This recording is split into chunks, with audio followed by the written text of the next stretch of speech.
Okay, I added some stuff to the thing, and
We are live Sunday, January the 17th, 2021. Welcome to the Sunday Night Hang.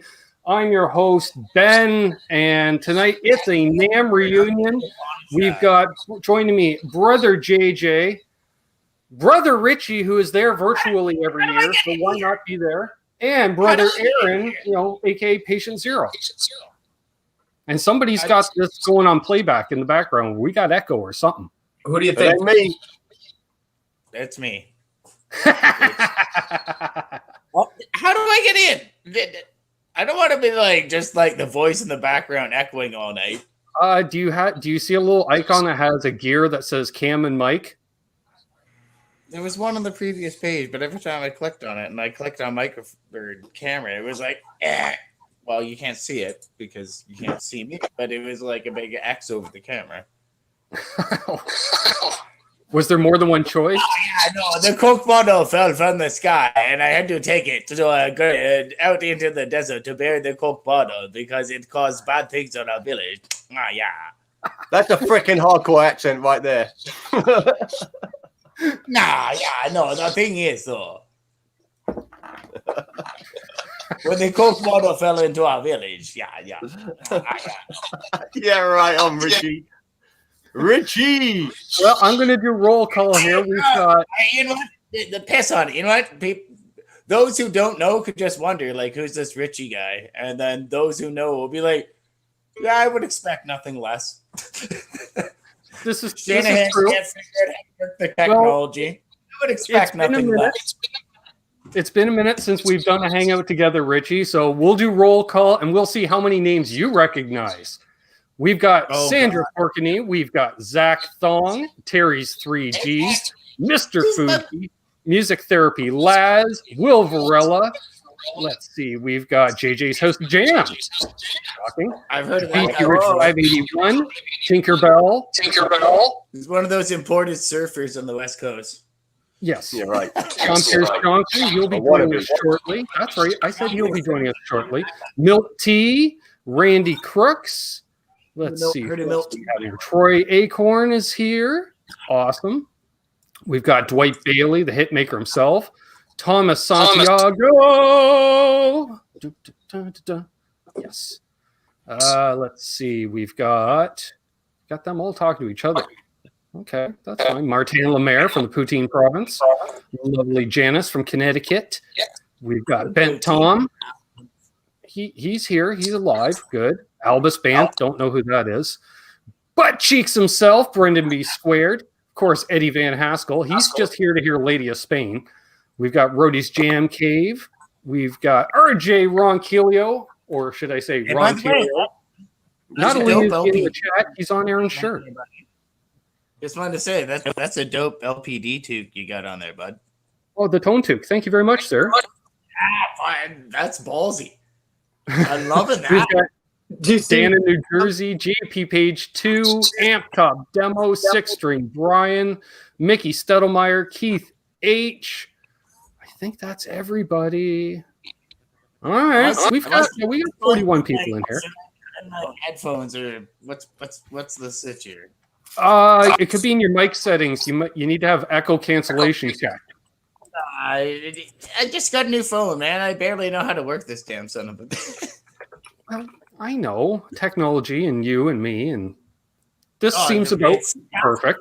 Yeah, I started to feel old when I bought this phone because I literally cannot work anything about it. The technology surpassed me, and I was like, "Oh boy, do I feel like I'm just running DOS." And the kids out there are like, "What's DOS?" And everyone else was like, "Yeah, you C shift calling." There's young Mr. Radford. He's going to be joining in What's later. Ryan? You not got a camera or what? I can't figure out how to work it, JJ. Turn the freaking thing on, dude. I'm trying. All right, you see this button here? It's like cam with a line through it. I'm like, oh, there you go. Yeah, that's what happens, apparently. We should ask, does RJ want to jump in with us? The Don Telio himself. RJ knows how to use a camera. I know. RJ doesn't. He does. I So know. just throwing it out there. There, he's back. see, that's what happens when I try to do things, JJ. Yeah, sorry, man. At least I'm back. You can just picture what I look like. In fact, I know what you look like, more fella. beautiful than I looked the last time I did, because I don't. But just picture it. Is your hair growing back yet? You cut all your locks off last time, I I got a full you. shag back, mate. I got a full shag back. It's shoulder Nice. length. Yeah, I don't think he's had a haircut since the wedding. I had a Like, fierce- that was it. It was the wedding. He shaved I a lot. had a mustache incident this week. Uh-oh. That's unfortunate.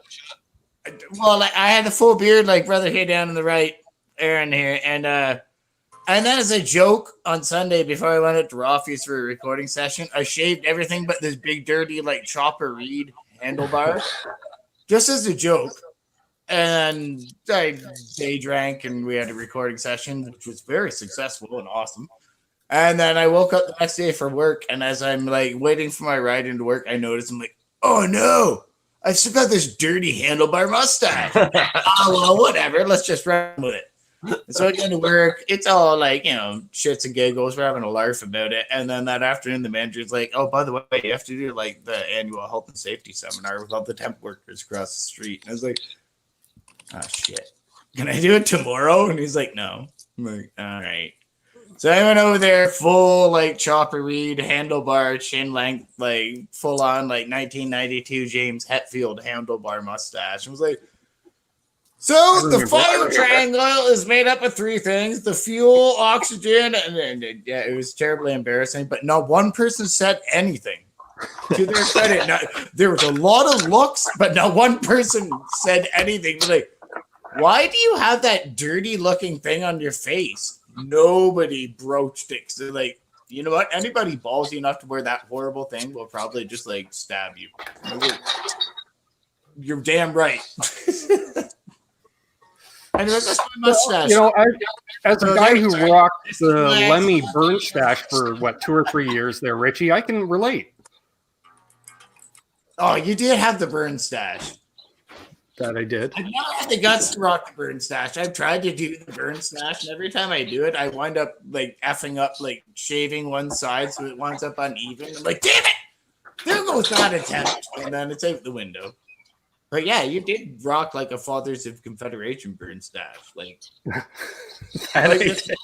Canadian like black and white photo of like the PEI like Confederation picture. Ben had that burn stash, and it's like 9 out of the 10 guys there had the burn stash, and then there was like McDonald, all clean shaven douchebag Scottish, couldn't even grow a beard if he tried. Prime Minister my arse. Boosh. And that's why people are throwing things at his statue. Let's see. Thank here. you. Let's see if we can find a photo of this. McDonald? Oh, there we are. All right. How do we do this again? Tested Richie's. What's that, Aaron? What's that you got there? Is that a Mustang? Camera. Is that a Mustang you got there, Aaron? No, it's a jazz nest. Oh, pull her back up then. That's even cooler. Pull her back up then. I caught the glimpse as you were setting her down. It's like, oh, it's an offset. What is that? A Mustang? No, J-Man. Well, There we there's go. Ben. That is Ben with the burn scotch. That is Coombs with the full on. I remember that. Oh, check that shit out. Look at that. That's a burn. That's the Fathers of Confederation. Like, you take the ball cap and the wife beater off and you put him in like the frilly like tweed jacket and like the white wigs they all wore back in the day. Boom. That's a guy who signed Confederation right there. Like, And notice, Richie, All right. non-existent shirt. so we shall respect the true unity that is Canada without Newfoundland because they're not part of us yet. But one day they might be. What's with the Steven Tyler fucking mic rack? Yeah, no kidding. Good call. So I'm just going to throw Richie under the bus there. There's cousin Doug. Hey, Doug. Did he marry her? I just remember Richie with his face in a bag. What bag? When you greened out that night in Charlotte. There was no bag. I was in the grass. No, you were puking into a bag. Ah, isn't that dignified of me? Yeah, you were quite. You puked into the shopping bag, then tied it off, placed it out in the garbage. I'm slowly laying down on the ground, like carefully, and the dog's like, "You all right?" I'm like, "No." And they're like, "Are you all right?" And just to change things up a bit, thank you, Mad Rob, for the donation. And instead of doing belts from the Shine Jar tonight, I'm going to be smoking bowls for every super chat. So let's see how that works out. I'm sure you'll have a shot of moonshine, won't you, Ben? I forgot to grab it. It's in the freezer. Who are you kidding, though? If there's one thing that's going to take you out, it's the moonshine. It isn't that. We'll see. You were Groot before Groot existed. We got enough to get us through the night. So That looks sweet. Yes, that's right, Will. We're waiting on James Bond to appear. And Adam D. What's up, brother? Blackjack Guitar Nuts. We're going to be seeing some NAMM participants from last year tonight, Ben? That's the plan if they check their messages. One person gave me a thumbs up. Did RJ thumbs up? I sent the link to Bradders there, Aaron. Did you so I don't know if he's seen it or what. We're waiting on SPJ at some point. Yeah. Well, Bradders, yeah, unless he's rocking it at 2 a.m. There's Mayhem. Bradders told me he hasn't been able to sleep for shit, so he said he'll probably be up. Hey, who has, man? I'm the same. Yeah. Will's like, bowls? God bless Canada. Hey, Mars Man. Rock on, Mars Man. All right. I didn't see if RJ replied back if he wants to jump in or not. Ron Telio, get in here. Let's do a search here real quick. I'll send him the link just in case. Because why not? And top demos, you rock, brother. That's Aaron's buddy and friend of the channel. Nikolai. Wait a minute. I can't remember if he doesn't like or does like Nikolai. I don't think he does. So just Nick. I had the camera working for a second and then I got kicked out. So now I'm just back in audio form. Well, at least you're here, buddy. I'm the Phantom of the Opera. I still don't understand the echo on there. My guess is that he has light cancellation on or turned off. I don't know. I don't even know how to work. Richie, the echo's gone when Richie's gone. That's why I said he's got mic cancellation unclicked. All right, hold on. Yes, I did brush that over, Doug. You see that click or unclicked? When you touch the screen, you see that you want to have it. You want to have it checked. Flash mic. All right. Well, it was checked, and now it's unchecked. And check it. It's checked. It was checked. Okay. Now he's not echoing. Now he's gone. Well, that's why. Well, we'll see what happens because we can always uncheck it and see if that works. Perfect. Or he needs to turn down the volume a bit. Who knows? What's new this week, Ben? Hey, we got a question from the audience there. Fruitcake Tony, good to see you. Not much. There, Richie's back, and This is what happens. What's happening, people? Oh my word! SP today. What up, Pimp? Hello, everybody. It's gonna be a weird one because now that I can, like, you know what? I have echo. I'm gonna make sure that I don't have that. no, that's I think it's Richie. there. Oh. See, it went away. Okay. Shoot Richie, then it's good. Maybe uncheck that box, Richie, or grab some earbuds. Let's see. Richie's on fire tonight, mate. I love it. Wait, How long does it take Richie to drive to your house, Ben? turned on echo cancellation. About 20 minutes, but we have a curfew, so that's not an option. Curfew started 15 Is there minutes no ago. echo How long now? does it take to sneak to your house? Perfect now. All right, whatever. Now I've got headphones in, and nobody can see me anyway There we go. We're because rocking. I haven't figured out how to work that anyway. So Well, there we are. I want to officially introduce Sean to Richie. Richie, Sean. Hey, How you doing? You can't even see not it. echoing, so I mean we're doing better than before. Well, there we go. But still no video feed, so No, You're talking to a black screen with a white shot. it's you, okay. you just have to imagine what I look like. I'm like the Wizard of Oz, right? But like That's kind of close. I don't- That's kind I of don't do close. it. Dude. I don't do anything useful. Like People, if you people want to like hire, you're fucked. You know, if you need people everything like the else. curtain. It's okay. Yeah, exactly. People love the curtain. Why do you think the Oz was so popular, right? Y'all are gonna have to excuse my periodic turning of the head because now that I can actually have like decent quality picture for these streams, I have my camera set up over here, but I have to watch you guys over here. It's Well, it's just like you're Oh, just looking. split monitor You're, system.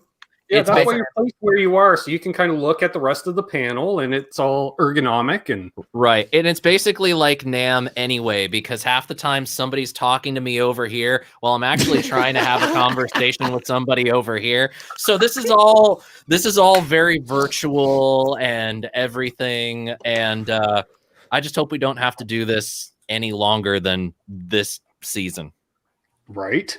Wouldn't that be awesome? No kidding. Wouldn't that be man. awesome to have like summer NAMM this year? I mean, you want to know something really messed up is that JJ is literally my neighbor.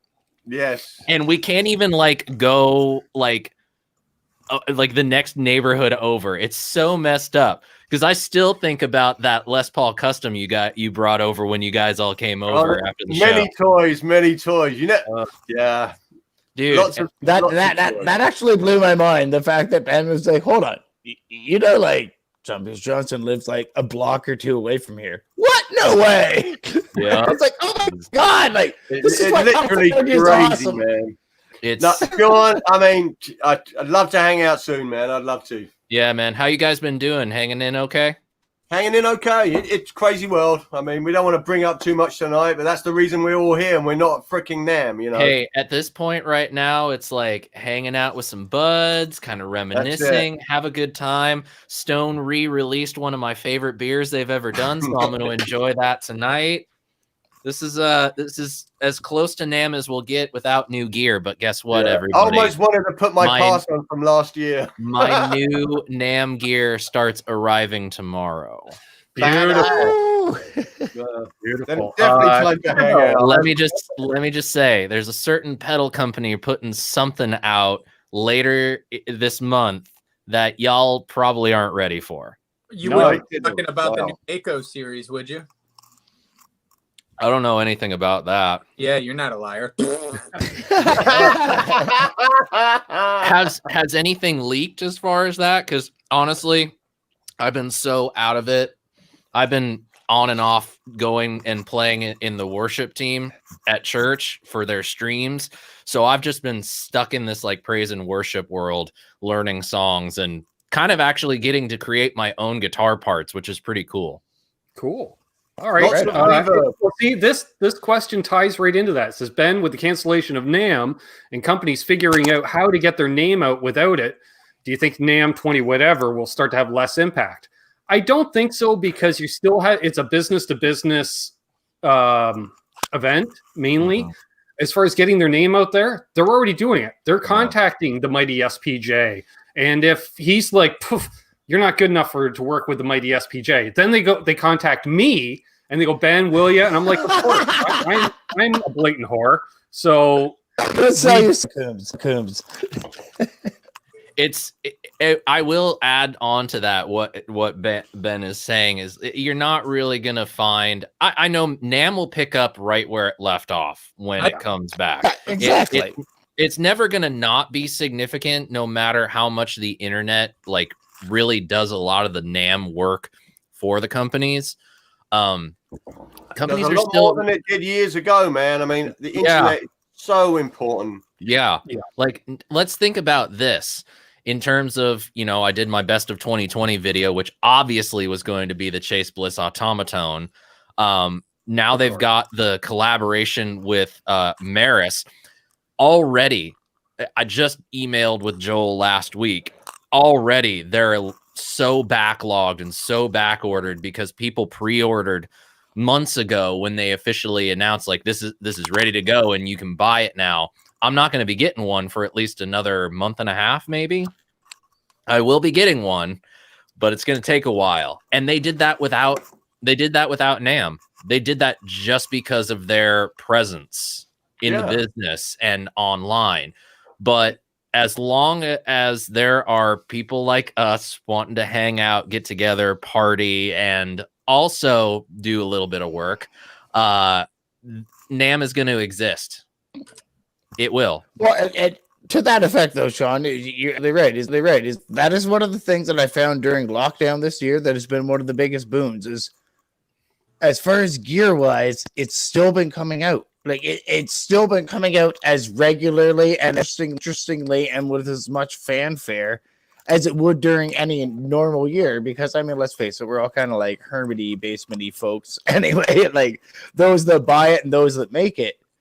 But it's like it's still coming out, and it's coming out with as much fanfare and as much sales in the digital realm. As much as I don't like the mom and pop's bricks and mortar stores not getting any sales, but let's face it, that's just not the bulk of where music sales are coming from anymore in the industry. And I found like boutique pedals. Oh, exactly. I mean, like gaming guitar center to find Sam a Ash local Studio, shop, like to carry like something like Earthquaker, which I mean, they're boutique, yes, but like they're not cork sniffy, like over the top. It's kind of like it's almost like what Way Huge was back in the day. It's like they're boutique, but like they're an acceptable realm of boutique. But like even that, like.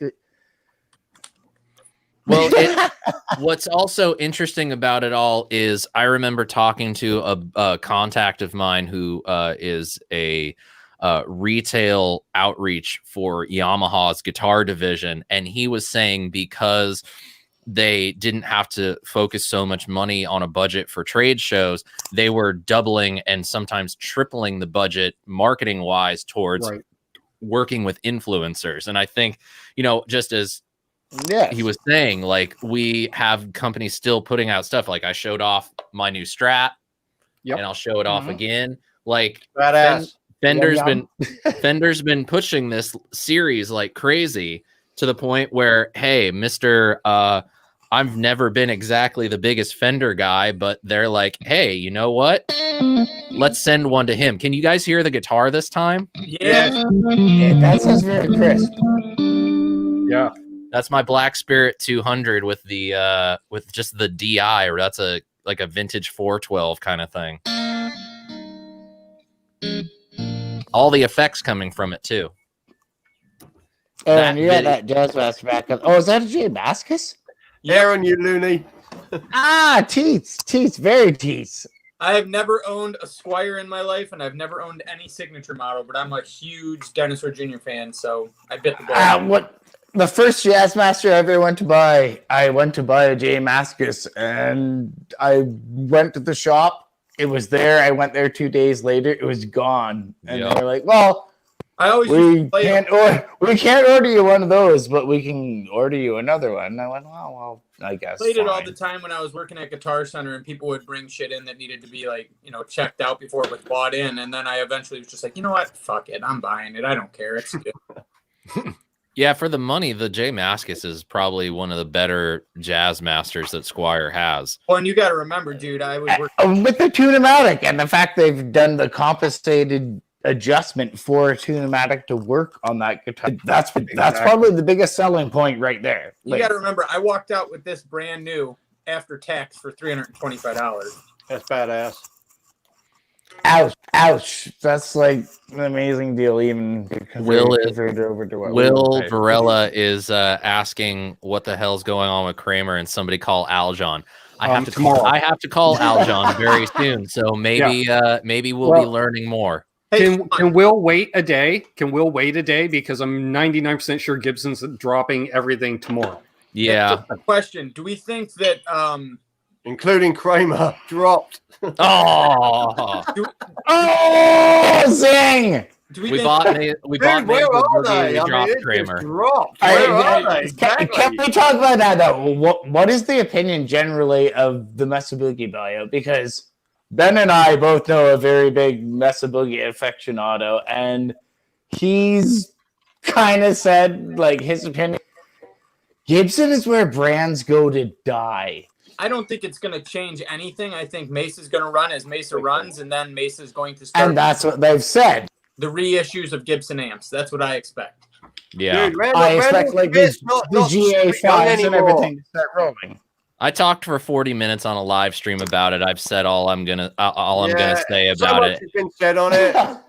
All right. Well, basically, I summed it up with one sentence: was, because aside from what Aljon is doing with Kramer and Epiphone, which we love Aljon, I still pretty much can't give a flying fidoo about Gibson. So it's like overpriced guitar company buys overpriced amp company. I've never gotten along with any Mesa Boogie amp I've ever played, so it's like, hey, fine, if you want to sound like but if you want to reissue some like old Gibson amps, like the old combo amps, or maybe if you want to do like a whole new series designed by the Mesa Boogie team, that'd be reissues cool. are they get? It ain't gonna They happen. reissue like the Explorer, the Skylark. That shit'll be awesome. The GA5, like all the old cool stuff. Mesa will carry on as normal. That's all it'll be. Mesa will just carry on as normal. And then, when Randall just walks away from the company, then things may change. But it's just Mesa as normal. They've just bought the company. Yeah. Same as what Mike Soldano did. He's just like done. They probably got it. Yeah, exactly. It's like Soldano and it's like Soldano and Boutique Amps distribution. It's like Line 6 and Yamaha. You just get nothing. Exactly. It could assist things if anything. Salut mon ami, BV. Oh, dude, the legend himself. Yeah. Bonsoir, mon ami. Bonsoir. And I do want to shamelessly plug that friend and buddy, I believe was the term used I saw in a chat today, buddy of BV's, Mr. Josh Smith, is dropping his signature guitar tonight at 11 p.m. Eastern, 8 p.m. Pacific on his channel. Is that a signature with Chapin or somebody else? I think we don't know. We're not saying. Okay. He was on. What was it? He was on Nesdal's channel last Thursday. That was a good show, man. That guy's bad. Yeah, and they were badgering him about it. He was like, "Don't worry, you'll hear soon enough." I'm like, "Well, I guess so. Sunday." Okay. Boom. That's cool. That guitar. I'm really curious with a lot of I've been seeing a lot more guys changing allegiances, as it were, recently. Right. I don't know how many of you guys follow like fingerstyle acoustic players, but you guys have probably seen the video of the player John Gom. Mm-hmm. Does the song Passion Flower. Freaking incredible.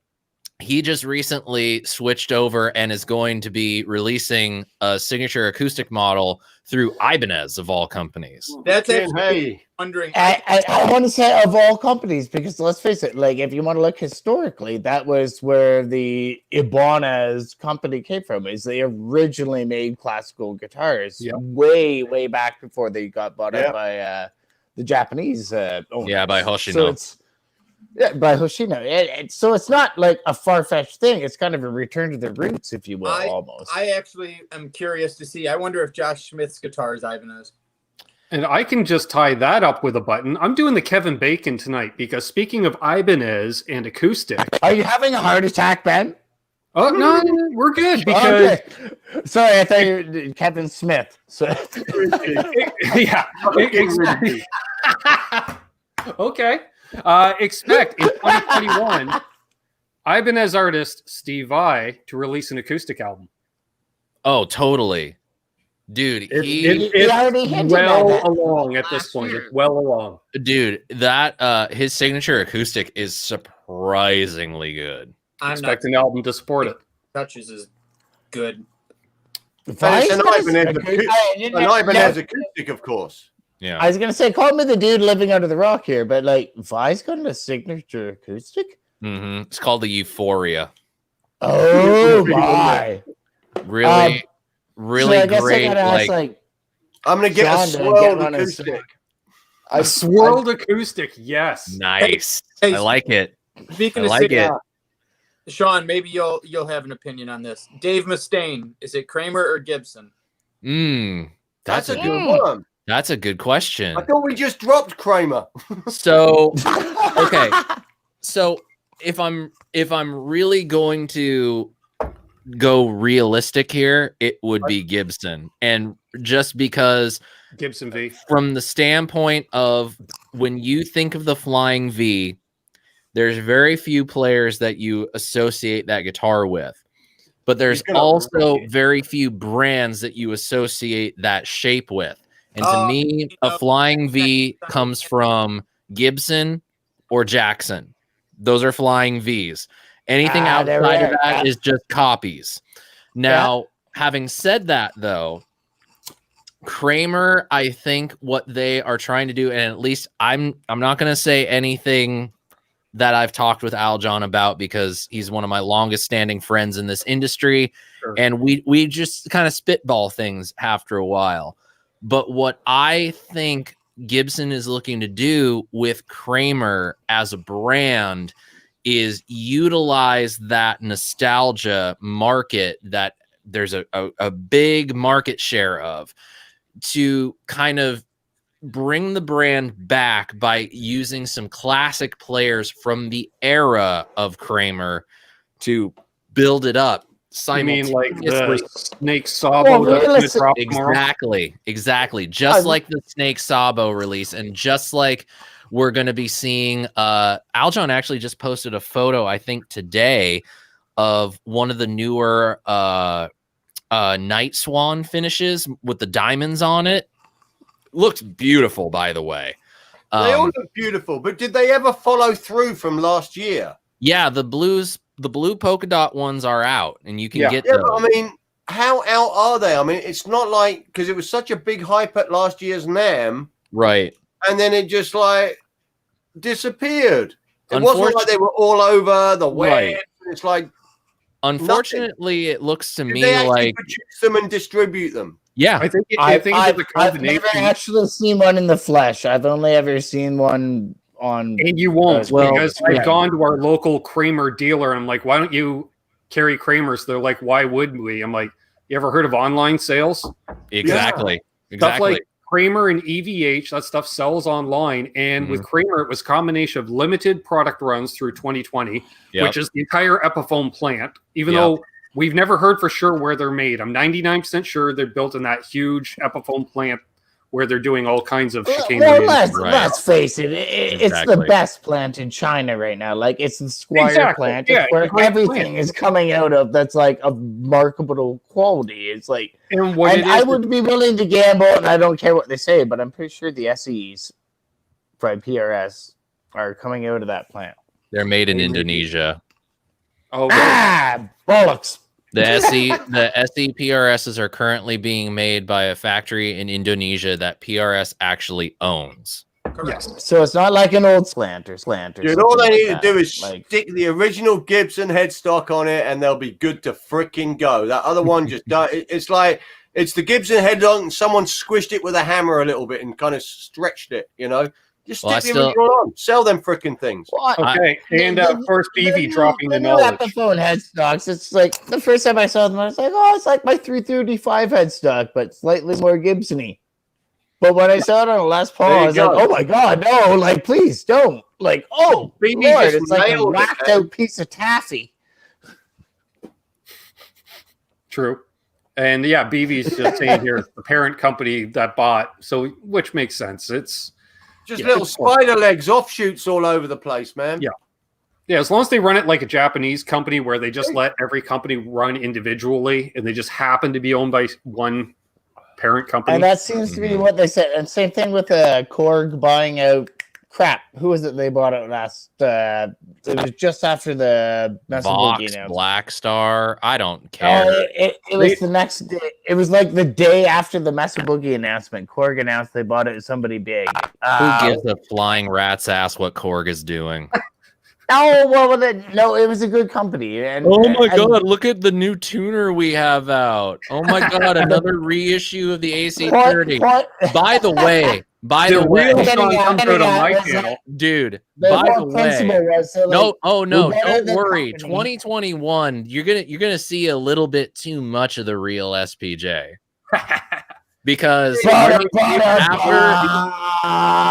one day, you guys may have remembered earlier in 2020, I had Cody from Westminster Effects on the channel. We had a really great conversation.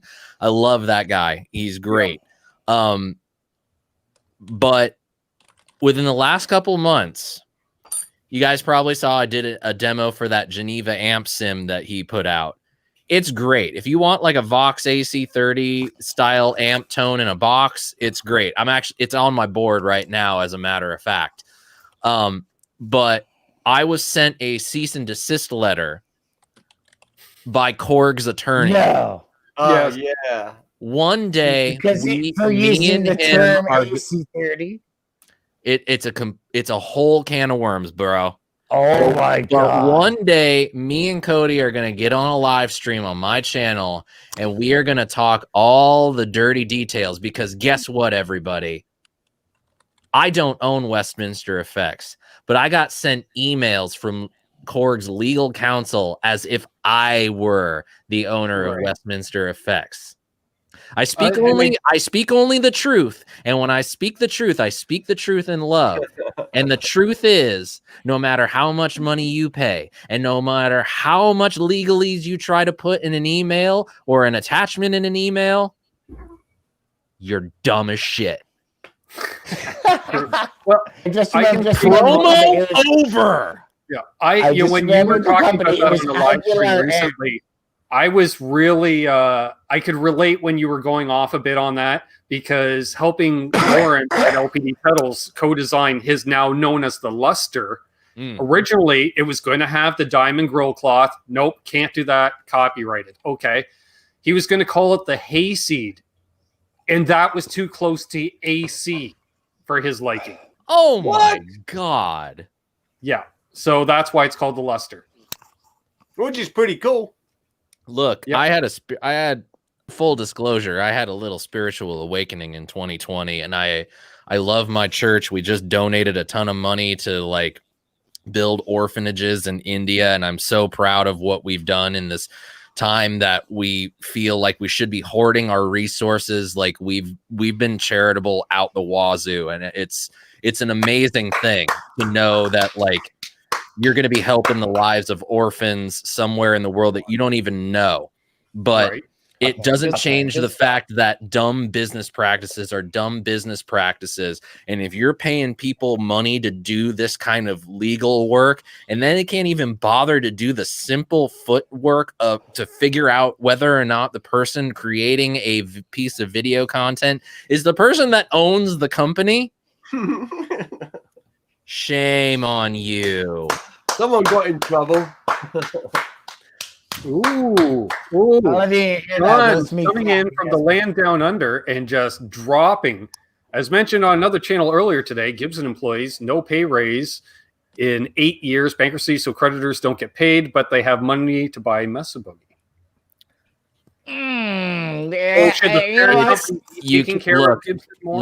Look, you can't. But it's another subsidiary company that bought Mesa Boogie. Yeah. Not Gibson the name. It's Gibson. It's Gibson the money bank, not Gibson the company. 8 years is especially in Gibson history, and this is me speaking as a Gibson lover and a player and someone who has known people who worked at Gibson the entirety of the time that I've worked in the musical instruments sector.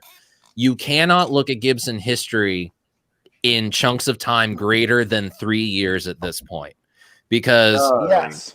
10 years ago, Gibson was run by a very different group of people. Gibson was a very different company. Gibson With a very different mindset. Exactly. The mindset is completely different. There are certain traits that carry over from one to the next. And honestly, you just have to expect it, because that's just the way corporate structure is. Man, once you find out what's going to make you money, you tend to want to continue making money. And full disclosure, I do not necessarily approve of everything that Gibson has chosen to do under its current administration. I'll use that term. I'm just happy it's better. Yeah, no, it is very much. See, the thing is, people don't realize how light years better, despite all the lawsuits we've heard regarding, satellite amps, the whole like boutique builder partnership and the legalities of that. It is far better now than it was 5 years ago. So, because let's put it this way. Mesa Boogie is the first significant guitar related brand acquisition of Gibson brands in over a decade. Before that, it was pro audio and consumer home entertainment electronics, which was bullshit ideology. Exactly. And crap no guitarist was ever going to buy, and like robot tuners and shit like that. Like, see, R&D. I'm going out on a limb here, and I've done it ever since it was introduced. Robot tuners, fantastic idea, poor execution. Terrible execution. Yes. You know what's hilarious about that is when they finally got it perfected the last year, then they discontinued them. Exactly. Nobody wanted it. By the time they got it right, nobody wanted it. Yeah. Fucking those really things. Dude, that NAMM year when me and Joe sat down in the Gibson booth with them things pressing buttons, I think it was actually Aljon who walked over to us and tried to explain it, and he was pressing the buttons as well, and nothing was happening. It was just mental. I'm telling you, when that idea came out, they didn't pull off. That's as lazy as it gets. It doesn't get lazier than robo tuners. Totally. But for the it's that far away. You don't even have to walk anywhere. Yeah, for the gigging musician though, where it's very difficult to bring multiple guitars, it's kind of a great thing. Well, just be organized and put new strings on when you got important. It was a great idea. Same as like coil tapping on humbuckers. It's a great idea, but in like actual application, like never. You're gonna be hard pressed to find a lot of people like, oh, this sounds just like my Strat.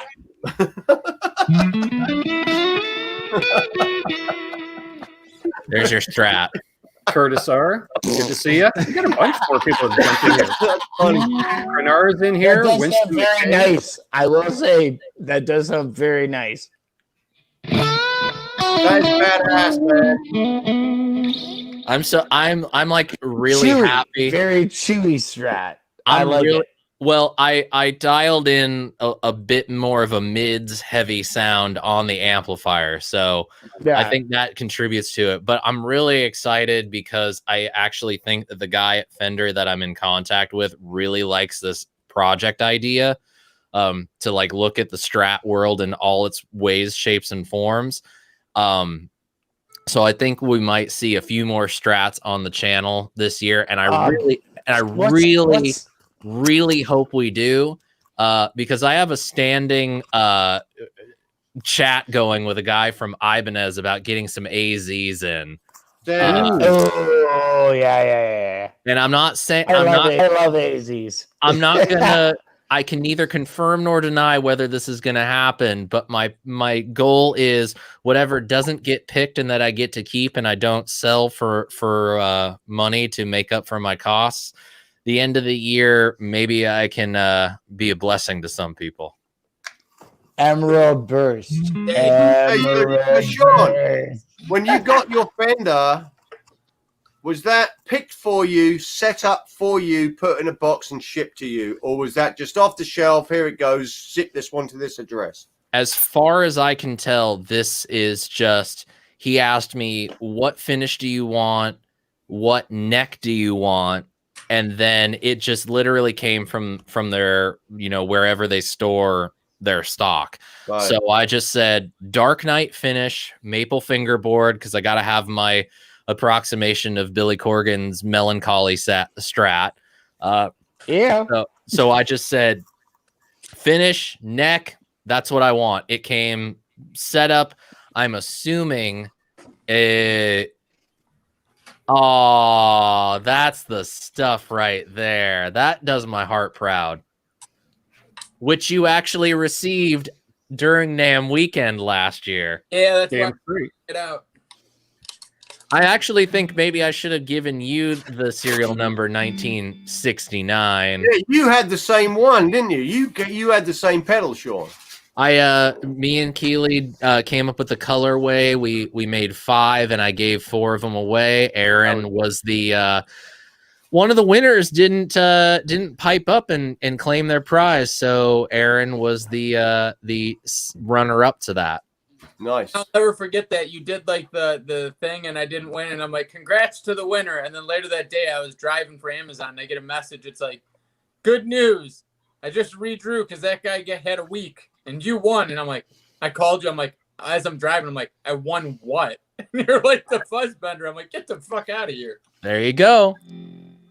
That's a cool pedal, man. The fuzzbender is still, and mine's actually sitting right here. We're twins. Twinsies. Nice. Aww. Mine, because, and I had, what's great is my wife told me I had to keep this serial number. 19. So Sean, what's serial playing there?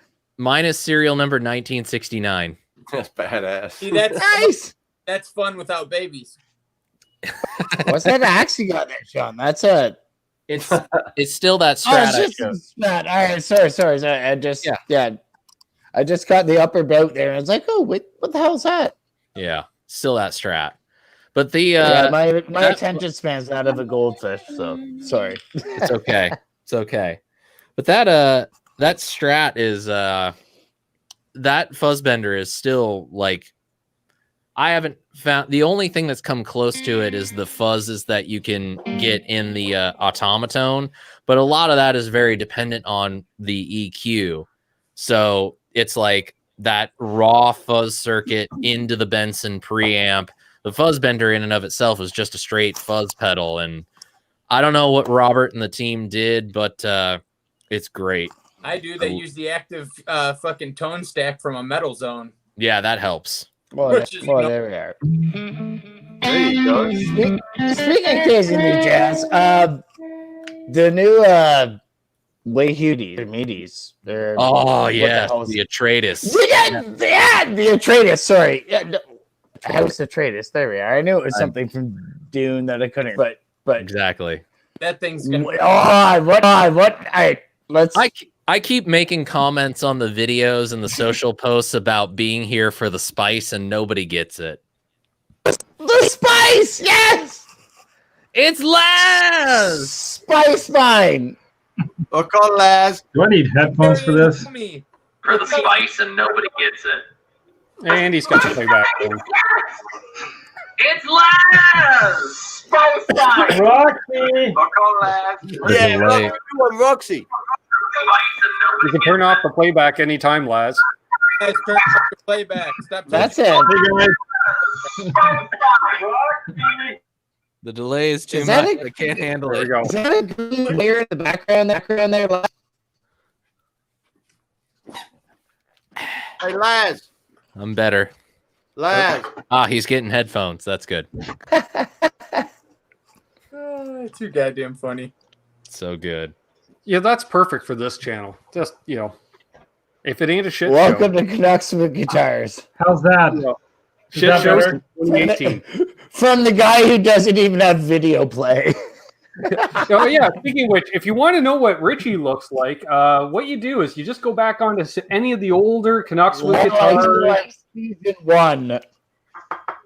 Yeah, season 1, half of season 2. Richie looks like he sounds. Thanks, JJ. He's a wild man. I love him. I'll tell you what, JJ, ever since you said he looked like a single human seed, I can't get that out of my mind when I look at the screen. Well, right now he does. Yeah, well, not in real life. No, he's much hairier in real life. I just biggest my wife woke me up in the morning like freaking Laz wakes up Roxy. I gotta get my Roxy. biggest bummer, JJ, was missing surfing with you, man. Like, Did Yeah, anyone you're fine, Laz. Roxy's Yes, say hi. She's moved from coffee to frickin' tamale corn.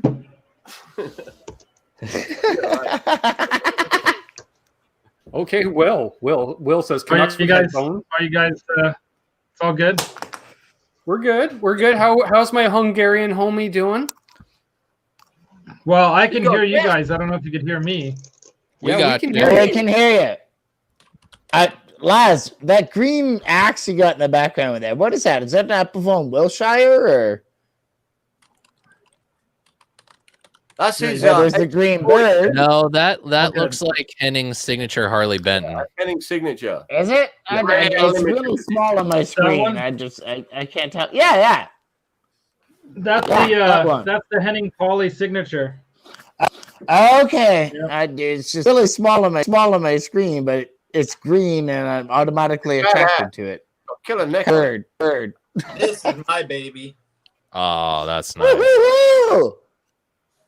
Oh, that's Here, sexy. hang on. Let's present Laz. We can Oh, do that. Cool. BB, you're too kind. Oh yeah. Yes. That's all kinds of nice. Yeah. Oh shit. That's all kinds of nice. P90 in the neck, Humvee in the bridge, green flame up. Nah, that's everything I like. Right. Roasted maple. Look at that flame. Ah, Yeah, that's a good Jesus. piece. That's everything I like. Harley Benton. I might have to reconsider that Harley Benton SG that's up for sale local. Man, I was already looking at that, Shanahan. The red one for The one in $200. Yeah, I got one of the best Yeah. I was looking at it. I was like, it pisses me off because it was the same price that Kim Thale Guild G1 SG100 copy. Laura? Yeah, that's what it's called. Yeah. I was like, I can never remember the Squire name, but I'm like, it's the Kim Thale guitar. Yeah, I've owned a couple of them. Welcome on, Brian. And Buddy had one for sale down there in Picton for like $250 about 2 weeks ago, and it disappeared within about 6 hours. No surprise. I sold the Polara, still have the bag. Oh, nice. Nice. It's a really nice bag, though. Oh yeah, shit, yeah. The corner of my office every Wednesday, and then take whatever Nice. you practice with. See, Roy Batty, hello and welcome. What am I smoking? I don't know. It's a bit of this, a bit of that. There's about 9 different strains in that jar.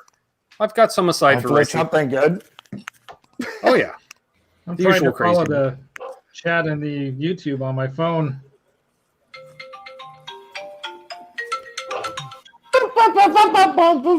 Sorry, brother. Somebody's got a new phone. Huey. phone. Freaking Huey Gee. Ben. Gee, I wonder who's the surfer on the panel that has a ringtone like that. Just saying. Huey. Yeah, that's a standard LG ringtone. That's what I used to have until I stopped That's having it. LGs. It's a standard LG ringtone. Do, do, do, do, do, do, do. Oh dear Lord.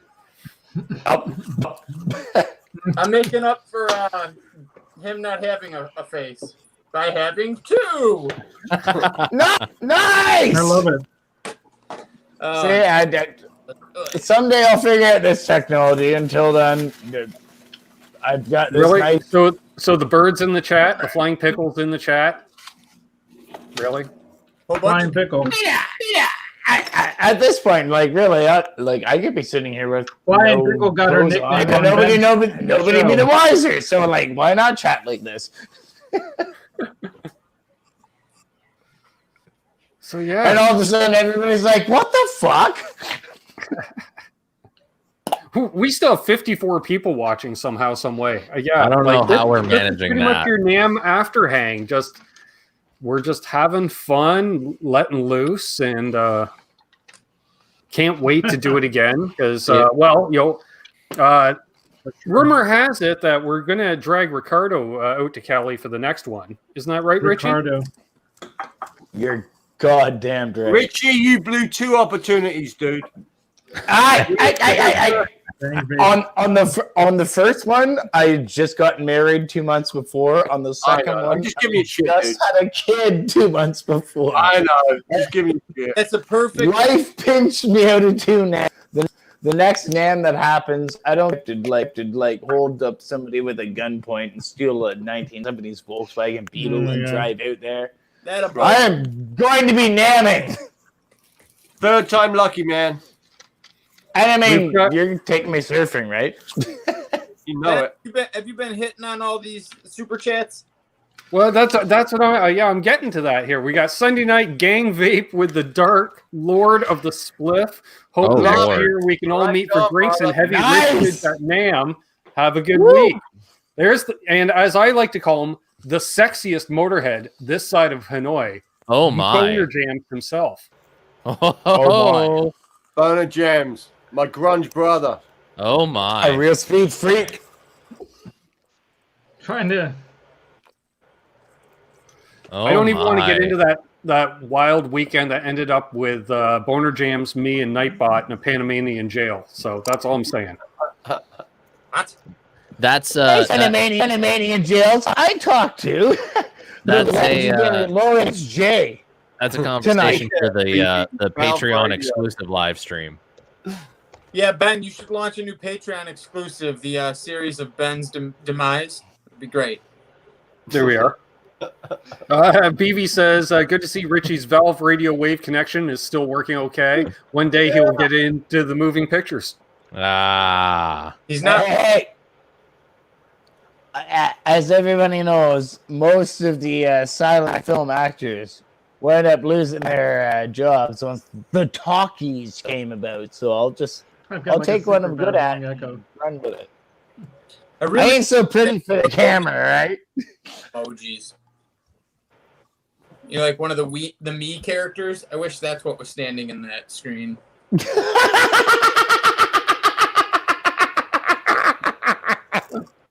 Wasn't that funny, but all right. I'll take it.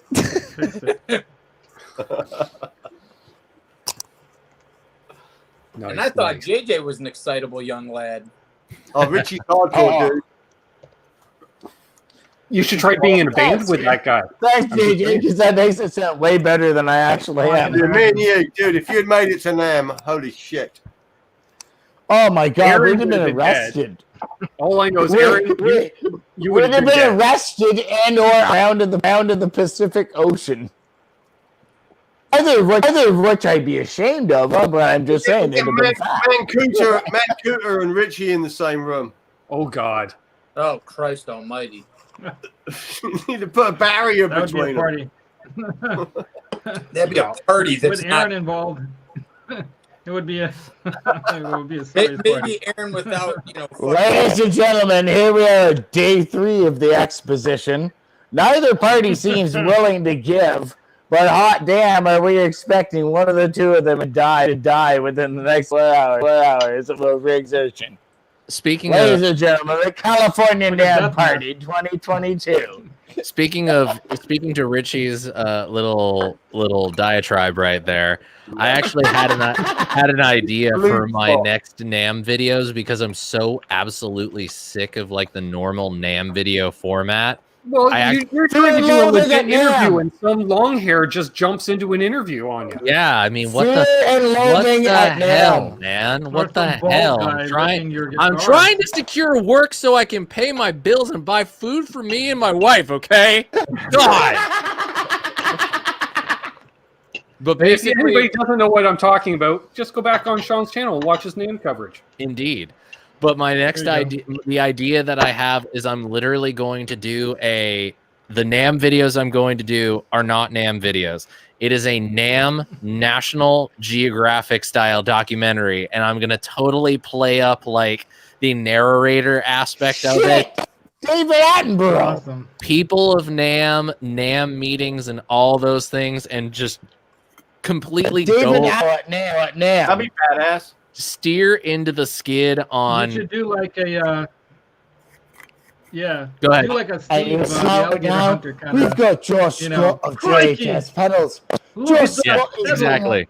He builds many pedals, but as you'll see, his soldering skills will not get him out of the wild this Tonight. time.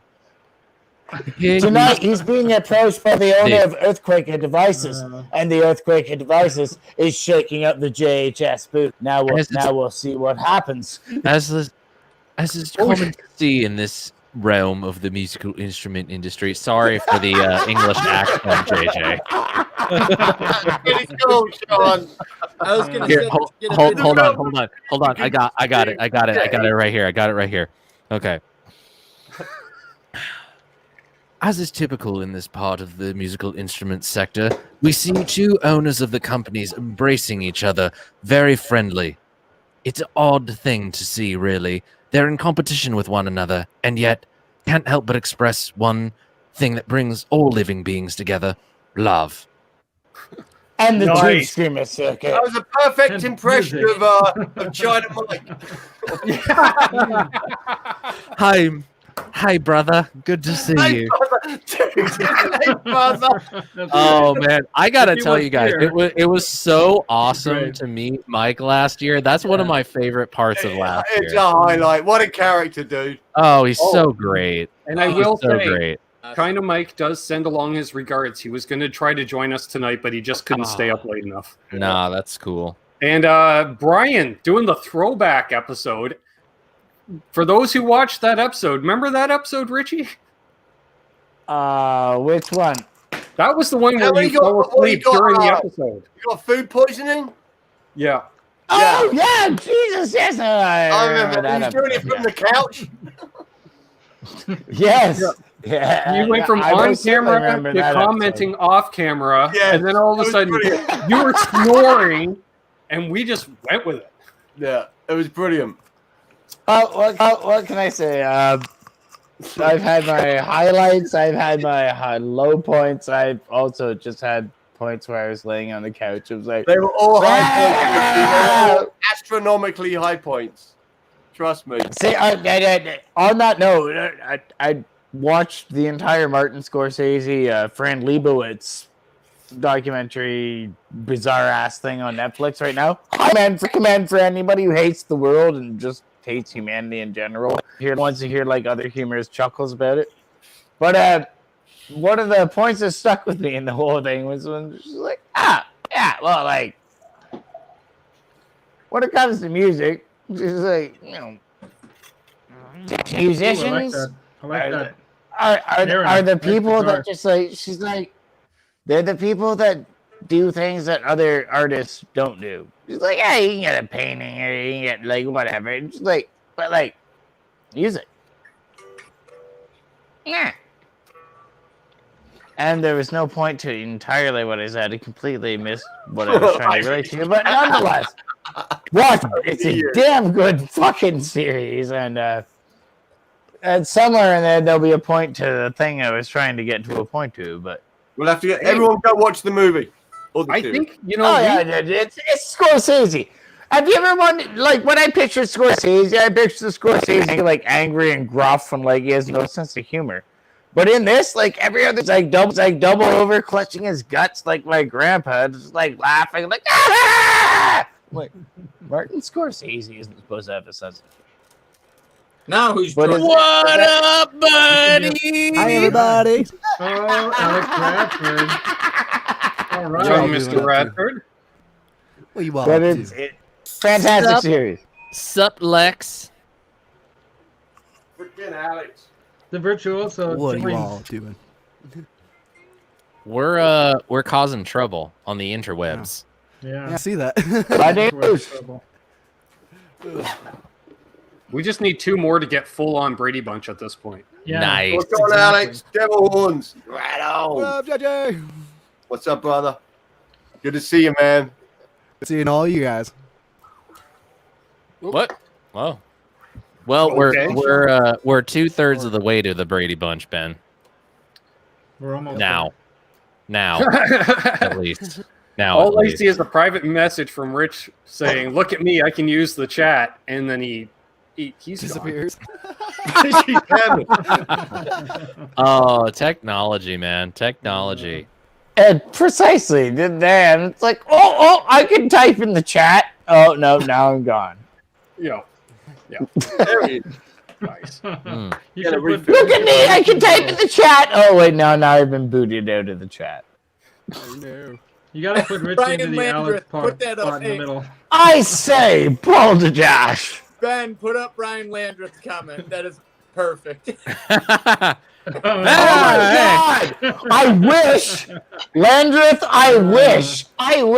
Norm Macdonald is Canada's hero. Fucking Gretzky. Hey, I got a question. So, Norm Macdonald is Canada's treasure. supposing one of us from the mob got separated from the mob, and where would be a thing? Like, I haven't.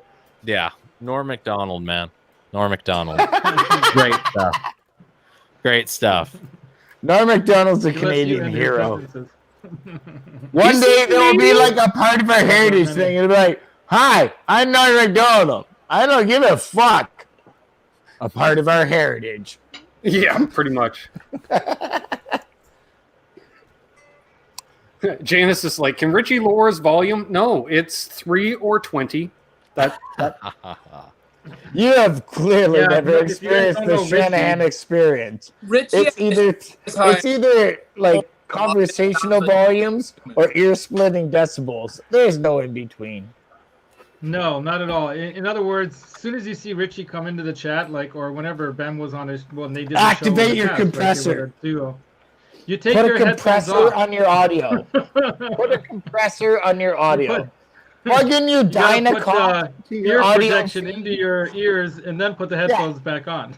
Plug in a Dynacomp to your audio feed. Crank the sensitivity. Turn down the output. Plug in your headphones. Be like, all right, Shanahan's not so unbearably like spiky. The pro audio. Everybody else seems like very, very quiet, but goddamn, the Irishman's very loud. The pro audio nerd in me is just like dying inside at the idea of a Dynacomp on vocals. Oh my god, that's one of my favorite vocal work. secrets. Fella needs a That's one of my compressor right favorite now. vocal secrets. The That'll work. Dynacomp Plug on him in. everything. Plug him in. Dynacomp into a line on a mixing board. Oh my god. I know it kills every producer in the world. They look at you and they go, "What do you want to do?" I'm like, I want to put a Dynacomp Richie's into the the singer, effects. frontman, guitarist, by the way. Look, I want to put a Dynacomp into the effects on that mixing board and put that on the Hey. vocals. I'll I have the fire. perfect pedal. I'll I have the fire perfect you pedal for it. before I Hold on, do hold on, that. Hold on, I got one.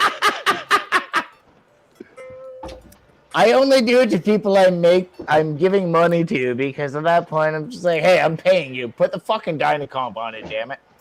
Yo, so I want to pose. I actually want to pose I've a got the question right to the pedal. panel. I want to actually Alright, pose a dude. question to the panel.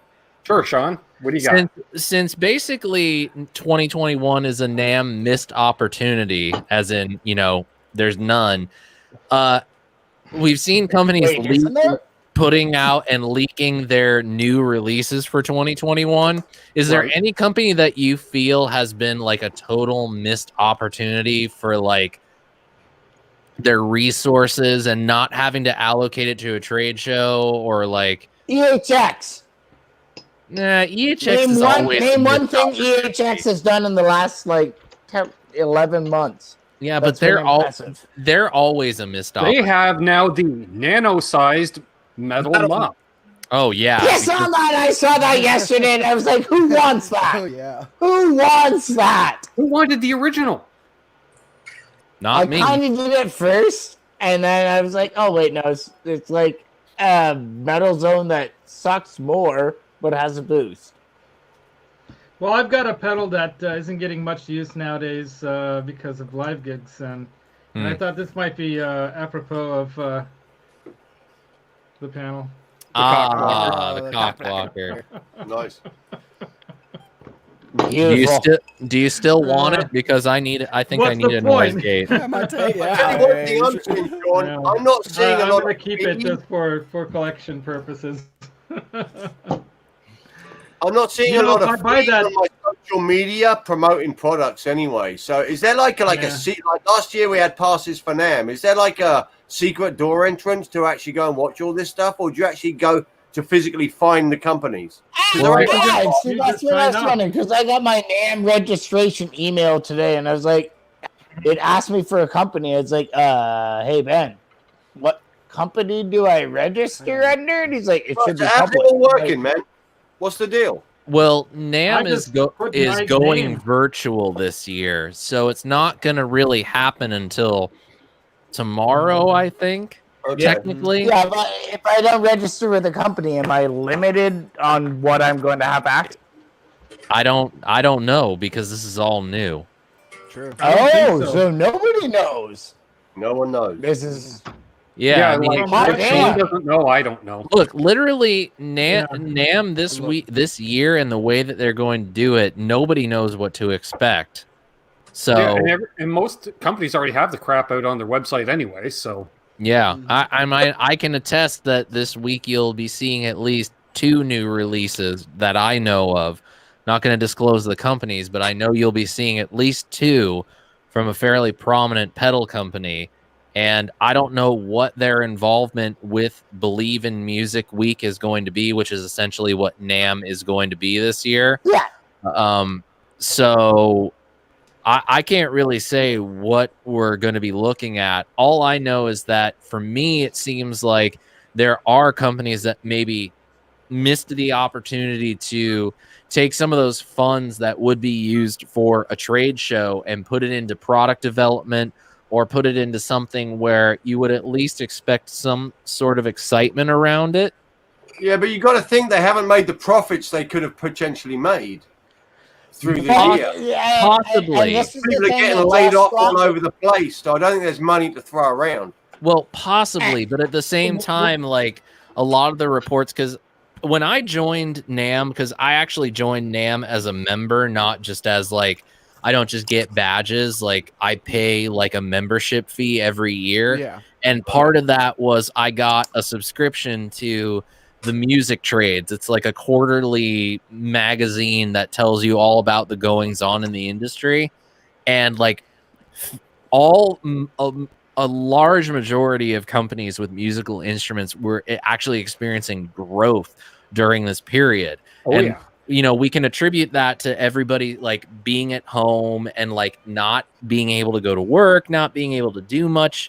So with all that in mind, there's still been sales, and especially with the first round. I think a lot of the stuff was already built. You know what I mean? Yeah, True. and Well, even I agree with I agree with what Sean's saying, because that's entirely what's been reflected in all of, like, literally everything across the board with relating to the industry. It's been a very, very, very good year for sales, for like online sales and Amazon sales and like whatever you want to like, and not even attribute to your standard level of like what we expect in the industry of sales. But it's been a very, very good year for sales. yeah, It's just Fender, been, they've been very unorthodox, not what we usually attribute to the industry in being like our sales avenues. right? Sales wise, it's been record years for certain companies here, Yeah, because Fender, especially people offering low quality, or sorry, not low quality, but low cost, high quality products like Squire, for example, with Fender. Like, yeah, they've had record years for Squire sales and products because people are like, something in a $5 to $7 budget, and Epiphone. That budget has now become a very weak sales point with Epiphone, but where or the Fender FMIC, you know, that $500 to $700 mark represents a very, very good standpoint and quality that whether you love it, hate it, or can find all sorts of flaws in it, you really can't beat it though. You It can get is a lot true. of Like good Fender has stuff gone for that public money. with saying that they've posted record sales this year, and that's an amazing thing to see. And I'm even, you know, months ago, I was on the phone with Aljon just saying like this year has really surprised us at Gibson of how much we have actually been able to sell during this time. So I don't think it's necessarily a problem of the money's not coming in. The money is coming in the money's coming in. It's coming in ways that are different than is normal. But I also think what we're also seeing is that there have been, especially here in the States, you know, the first round of stimulus payments that came through, you know, people didn't necessarily plan for it to be something to use for the essentials. They just saw it as a check to feed like the excess, so to speak. Well, it's supposed to stimulate You know, the economy. The economy. So Yeah, exactly. Which, you know, a lot of buyers were you know, buyers of it's- beginner stuff. You know that, Yeah, right? yeah, A lot of the yeah. buyers were buying up beginner stuff because a lot of people who are stuck at home were buying equipment that they can now either record or learn to play at home. As a matter of Yeah. fact, And- the day that we had the announcement Interface of is sold the out. lockdown- I mean, months ago you couldn't play an yeah, Oh, and Right. Alex is absolutely Yeah. right. Like the biggest sales point, like if you look at the reverb trends and everything else, like the biggest sales point right now is instruments under $300. Why? Because what you could get when me, you, Ben, you know, any of us were like a young pup, like you could buy a pat for $300, or you could spend like a couple hundred more and get a very like admirable instrument. I'm gonna buy Whereas now you just spend $300 and you can get a respectable instrument that you just need to like take it to have set up right, and then boom, your $280 instrument is all of a sudden something that you can use as a tool to get to points that any of us could not have gotten to at that age with that price and that investment. And that's my thing right now is like the investment versus quality is like way better than anything any of us had for an opportunity when we were young pups. Like everything that's coming out right now at a price point a young pup can afford is way better than anything we had. Like we had the Samex and like, you know, a PV Forenza or whatever, but like you need to send that to you. even the Harley Bentons and everything right now, like it's the price is these cats are getting a way better instrument than we had when we were young pups coming up, like trying to do this. I got my two. You're younger than me, Richie, so you got the crap generation, because when I was young, you know, my Fender. I know when you younger retirement like a Gibson Jr. Played in Japan and blowing away the Strats. You know what I mean? Yeah, the Tokais and like the Hondos. That stuff was cheap. Yo, Ben, bring up BB's comment right here. There we go. Yeah. So I want you to highlight this specifically because BB brings up Dave Friedman, who I love, by the way. I am still to this day floored that Dave Friedman is as nice as he is to me, because he's not nice to everybody. But I love Dave and I love his amps, and I there though, that's it though. Like that's the Friedman method. But what BB's saying right here, not having to pay as much money as he is. This is something that I actually saw the other day, just yesterday, from Stephen Fryette. And I think Fryette is actually under. No, I don't know if they're 100% under boutique. I know they do some synergy modules under boutique amps. But he was saying the thing that really sticks in his craw when it comes to NAMM is not the show itself.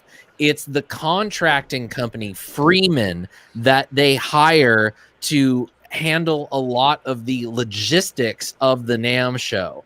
So basically, this company has a weird sort of monopoly when it comes to trade shows.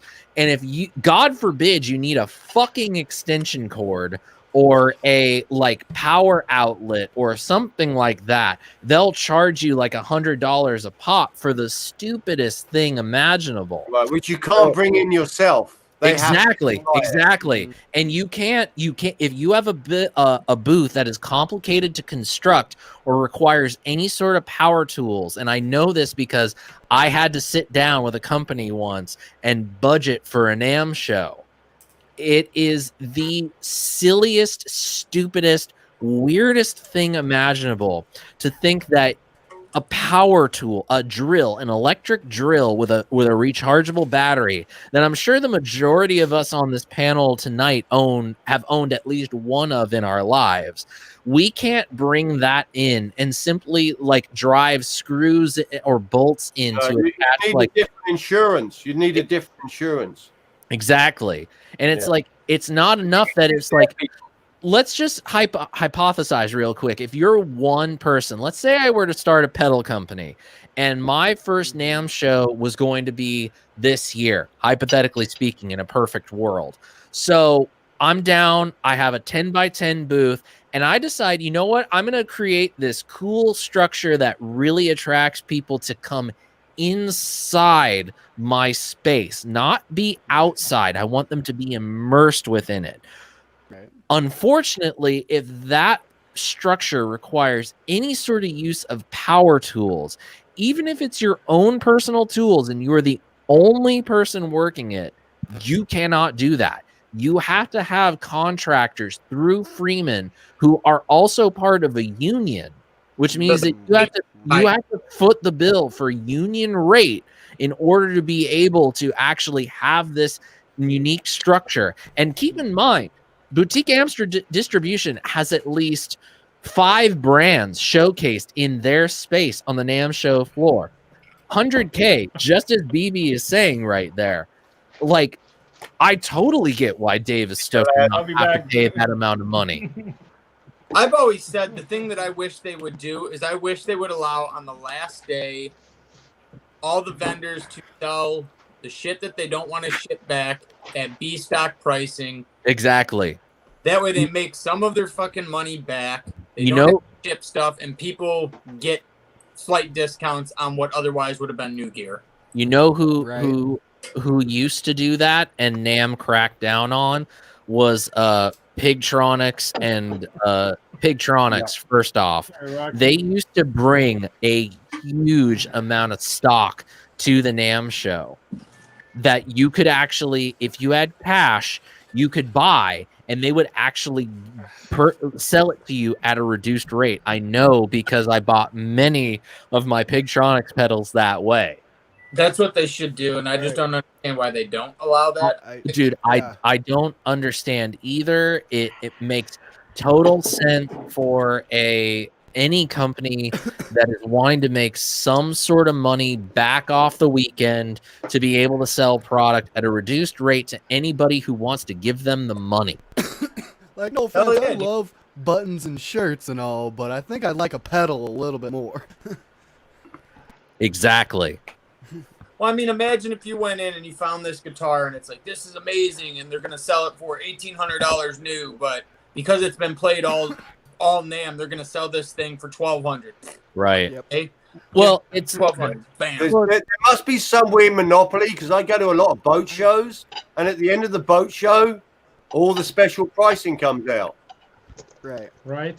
No, but that place, I mean, it's a little weird because I know that Ola did that this year, though, but he only did it specifically for his YouTube members. So it's like us that are his members and stuff like that. He had a certain amount of guitars that he sold to them, like prepaid, and just brought them the guitars and stuff to NAMM to actually give them out. Come on the show. I think a lot of the less corporate companies, if you walked up to them and go, I've got $2,000 right now for that freaking guitar, they'd have said, okay, we'll do the deal and we'll just see you after the show. I mean, I'm sure that's going on all over the place. I think Oh, what yeah. Ola did was just slightly different because if he pre-sold till the them very before, end. it's he had to completely wait. different. Yeah, he had to wait till the very last day of Sunday too. Because at that point, he's more or less delivering something that's already been purchased, and it wasn't purchased at NAMM. See, the big thing is they don't want any finances changing hands at NAMM, which is bullshit. If every manufacturer had their own little iPhone adapter, swiperoo, Right. to go. Oh, Cash App, let's do it. Yep. But when you're putting your name card on a specific guitar, that's the same as sticking some cash in there anyway. Yeah. Right. It's really welcome in the Arkansas wild man himself, Mr. Brian Landreth. Hey, Brian. How you doing, buddy? He likes Stratocaster. Hey, how's it going? And I bet you that's why Chapman was in a hotel room showing off his guitars. I bet you he could sell them out of that hotel room. Yeah, good. Brian, are you happy that I finally got a Strat in the collection? I am so excited to hear that. You were like the first person who was really harping on me to get a Strat back in the arsenal. Well, you've got to have a Strat. I mean, you've got all these other great guitars. Then you got to have a real guitar. He actually brings up a good point about that, because I was just having this conversation with my wife earlier today, because this past weekend we've been spending a lot of time with our church because we did a whole weekend worth of streams and services, and she mixed 2 days worth of them. And one of the guitar players was using a Strat, and primarily he lives on the middle pickup of a Strat. And man, I'm going to tell you right now, the middle pickup on a Strat is the unsung hero of the Strat. But you gotta know. You gotta know how to use it. You gotta know how to play with it. If you don't know how to control that neck pickup, it's just a honking mess. It's all about P90s for me, baby. Oh, what? Well, hold on. What's he got there? Is that an Iconic, Brian? No, that is one I built that I offered to build for you. Oh, it's got a rosewood neck. But I tell you, I'm really happy. This has really made me excited last week. It was a good guitar, but it wasn't a great guitar. Okay. And I found a guy that, well, he was pretty good. I had it fret level, and he said, that's not going to work. He refretted it for me for the price of a level. Ooh. And now it's the best playing guitar I've ever played in my life. Oh, fantastic. So I'm really proud of it. I've got my humbucker and 2 single coils. And now you're got solid rosewood neck. Oh. Ooh, pretty. Sonic blue. Oh. Wow. Can't see the blue. It looks white in the picture, Brian. Well, I got some crazy lighting going on here. Yeah. Incredible. Sonic blue. I bet it looks bad. Sonic blue with a solid rosewood neck. Oh. And I'm pretty happy. And it plays better than anything I've ever played. What pickup did you put in that? Actually, I got Planet Tone. They're Never cheap. Well, they're really good. I don't know. I tried them out because I got the whole loaded pick guard for like $180. Oh, wow. And they're hand wound and they're Alnico 5s, and it sounds great. Fantastic. But even better today, everybody was gone. I had the house to myself. Ah. I got to turn my blue guitar amp wide open with the LPD 87 in front of it. Very nice. It was like it was an experience. 87, right on. Man, guys, I gotta tell you, the NAMM weekend last weekend was so unbelievable, just like getting to hang out with everybody. But then the Monday after, like you guys all come and hang out, and we're just like having pizza, getting nerdy and all that stuff. Drinking coffee. You're drinking coffee and all that stuff. Dude, the next so you and I impromptu jamming that is pretty damn epic. I still have that video. I still have 2 different videos, cool. by the way. But I think you guys got that video I sent you too, right? Yes, I did. I sent to you. Yeah. But I think it was the day after you guys were over, or the Wednesday after. Thomas Blug came down to the house and in the studio, and we ran through both models of the amp. Oh, it was so good. That guy, I saw that show. I got to tell you, that was one of the best things That's one of my biggest regrets with 2020 is, the virus just completely obliterated so many plans. But the plans that I really wanted to enact were, we saw it kind of start with Thomas coming over to the studio, and we really got to intimately check it out with the guy that makes the stuff. That was badass. When I went and saw Justin Abernethy with Abernethy Guitars at his shop in his backyard in freaking Guadalupe, California, going and seeing Chad Jennings, going and seeing my buddy Mike Peterson with Map Guitars, just like going out on the road and seeing these guys that they do this stuff, they make these things, they're just so cool, and they let me come in, I can have the time of my life with whatever is going on in the shop at that point in time. That's the thing that I wish I hate about 2020 is that I didn't get to do more of that. Because it was so much fun. Yeah, I was hoping to hook up with your buddy Mike over here. Remember, Sean, you did that. Right, you guys were both in Livermore. Yeah. Mike lives right here in this town, and I haven't been able to get together with him because of COVID. It's the worst, man. That guy's so cool, man. We talked for hours on the phone. Through at G&L. That's what I want you to do next. Say that again? I want you to do a walkthrough at G&L. Oh, right, because they're in Fullerton. Yeah, which would be... I say this to a lot of people when they ask me to do certain pieces of content, and I'm just going to put it out there since we've got a good group of people watching. I love Ben, so I don't want to shill my own channel too much here. Shill away, Sean. Shill away. But if there's anything that people ever want to see me do, places that they want me to go, gear that they want me to see me demo, the best endorsement that you can give me is by actually reaching out to the companies yourselves and saying, if you're not watching this guy's content, if you're not partnering with him, you're missing out. So I'm on it. Look, GNL is in Fullerton. Absolutely. I am totally down, considering that their lineage comes through Leo Fender. I am totally game for whatever Stratocaster style guitars that they're building currently, that are, made here in the US or they're made in import. So I'm just gonna send them dick pics until they agree. Well, that works too. I can't necessarily endorse it, but I can say it might work. I don't know if that works. I don't know if that works. I've tried it. Sometimes it works. Well, it all depends on who answers the email, really. That would depend on how impressive your dick is. Well, yeah. What he said. Is that a baritone? Yes, it is. A bottle. Is that a baritone?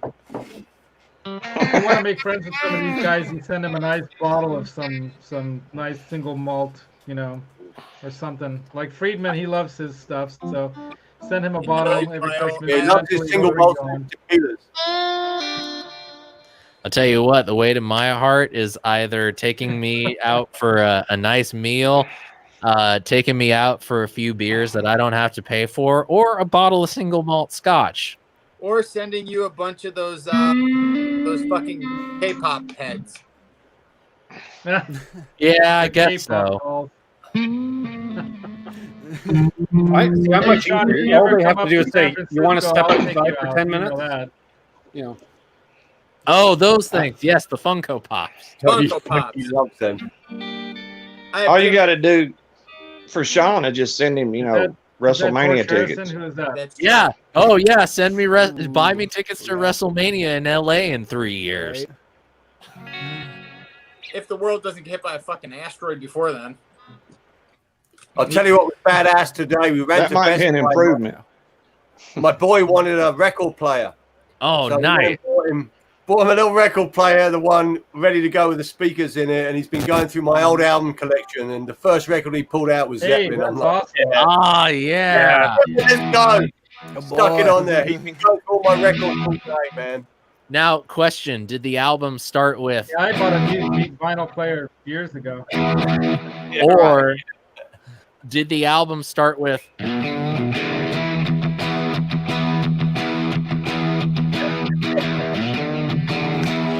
It actually started with Kashmir. There we go. So I love that keyboard album. So let the sun come down on JJ's face. Stars that fill his dreams. Dude, I was so excited. He's been like for 5 days. He showed me the thing on the website. He wanted the record player, and then he's been going through these records. And I'm like, dude, every day. Kidding fucking man, you raised him right, JJ. You raised him down there today, and then he's just been putting them records out. Go Bowie, Marley, I mean, Floyd. Hey, Dave, what do I say to that? It's the day that my old man said to me, he was like, you know what? I often questioned whether I raised you right, but and then like the only thing like you say things like this, and then I go, I raised you right, and then like yeah, right. Asylum, a super tramp. Like the first time I heard that when I bought the LP for myself, I was like, this is that song that used to scare the shit out of me as a kid because it was too loud. And I used to come upstairs and like yell and be like, Dad, it's so loud. I'm like, Dad, I remembered what the song was that was so loud. And he's like, what? I'm like, it was Asylum by Supertramp. And he's like, oh yeah, I know, it's pretty dynamic. I'm like, the compression on it is just so over the top. Like it just seems so loud. And the first time like I heard it, I was like, Laz.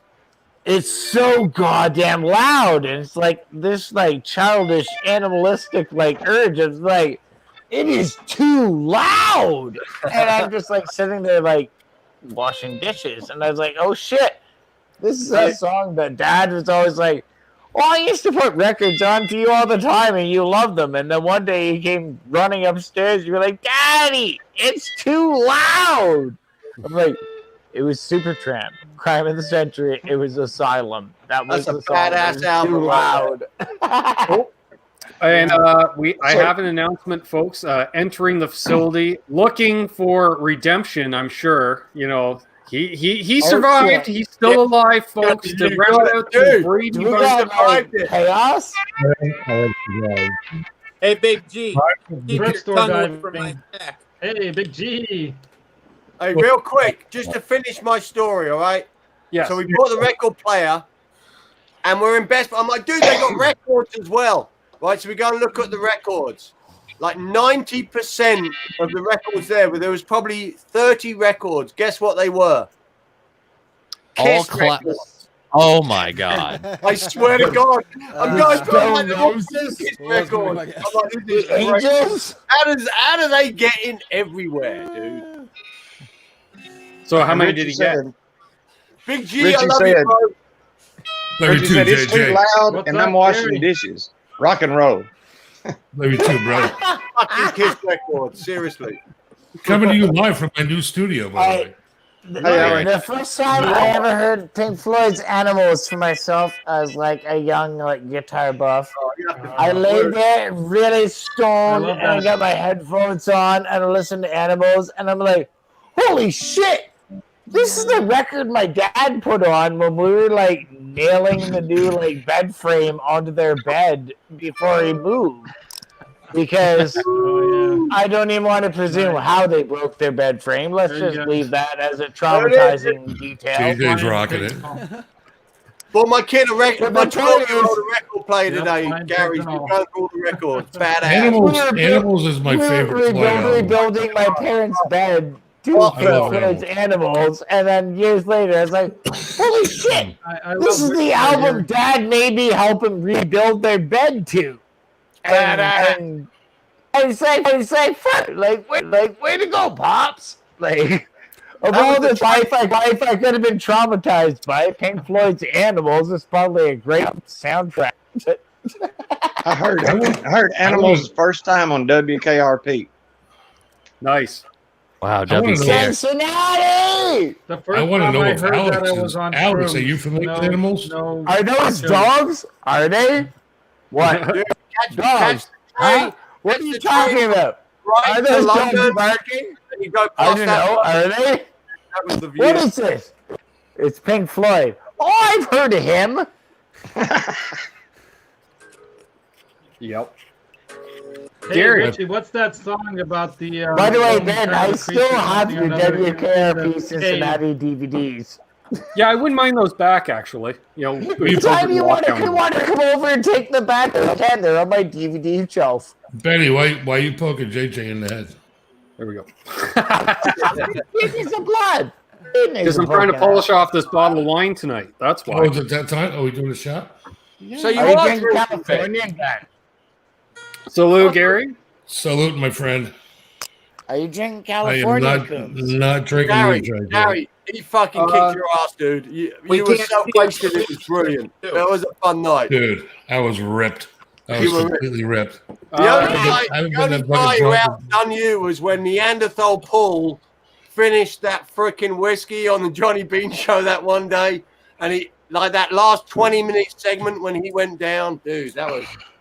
JJ, I have not been that drunk in a long motherfucking time, dude. Let me tell you. By saying you were going to lick people's sacks.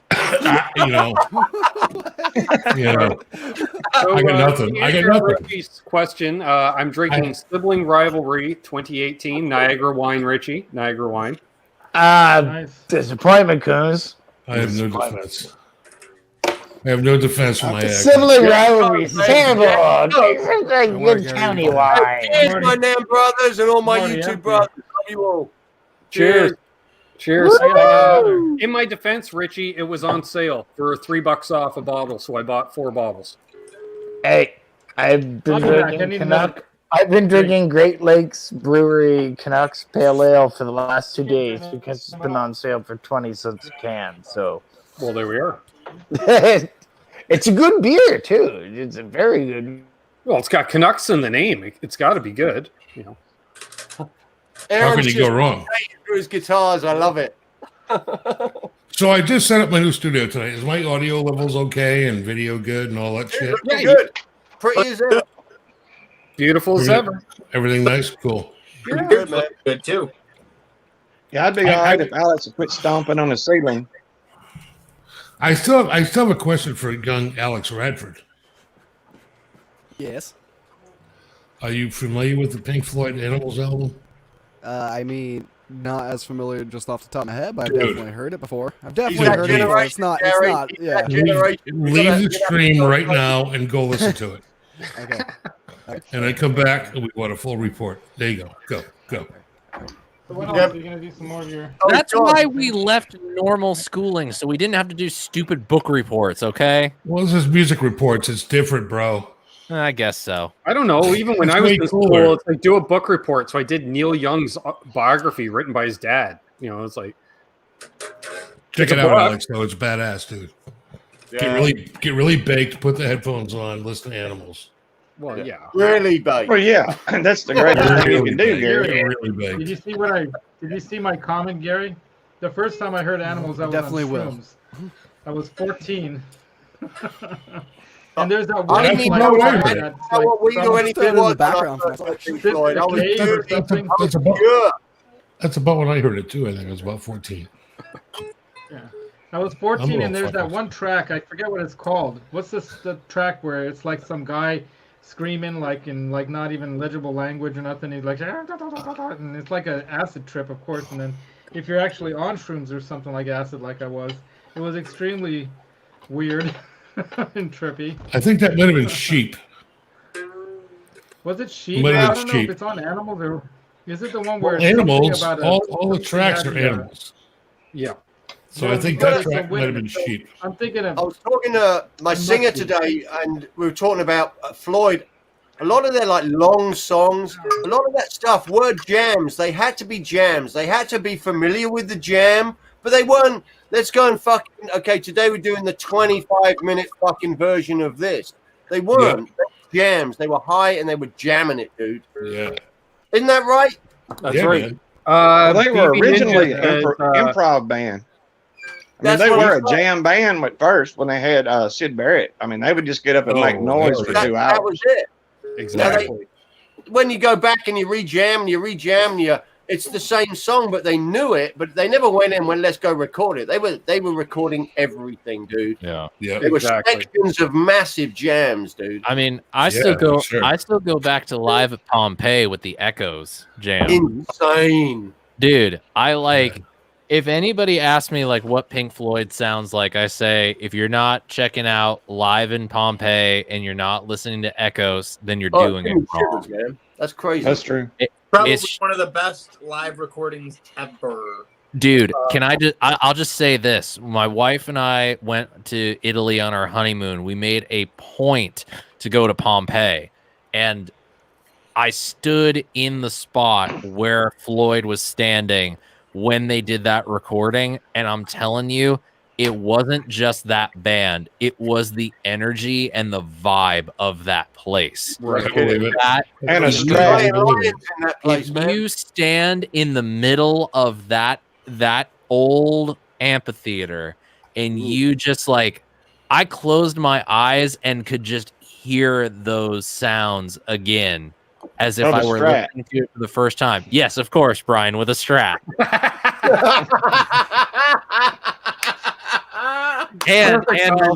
and also with a Strat, and not with a Big Muff, with a fuzz face. Single coils were not made for Pompeii.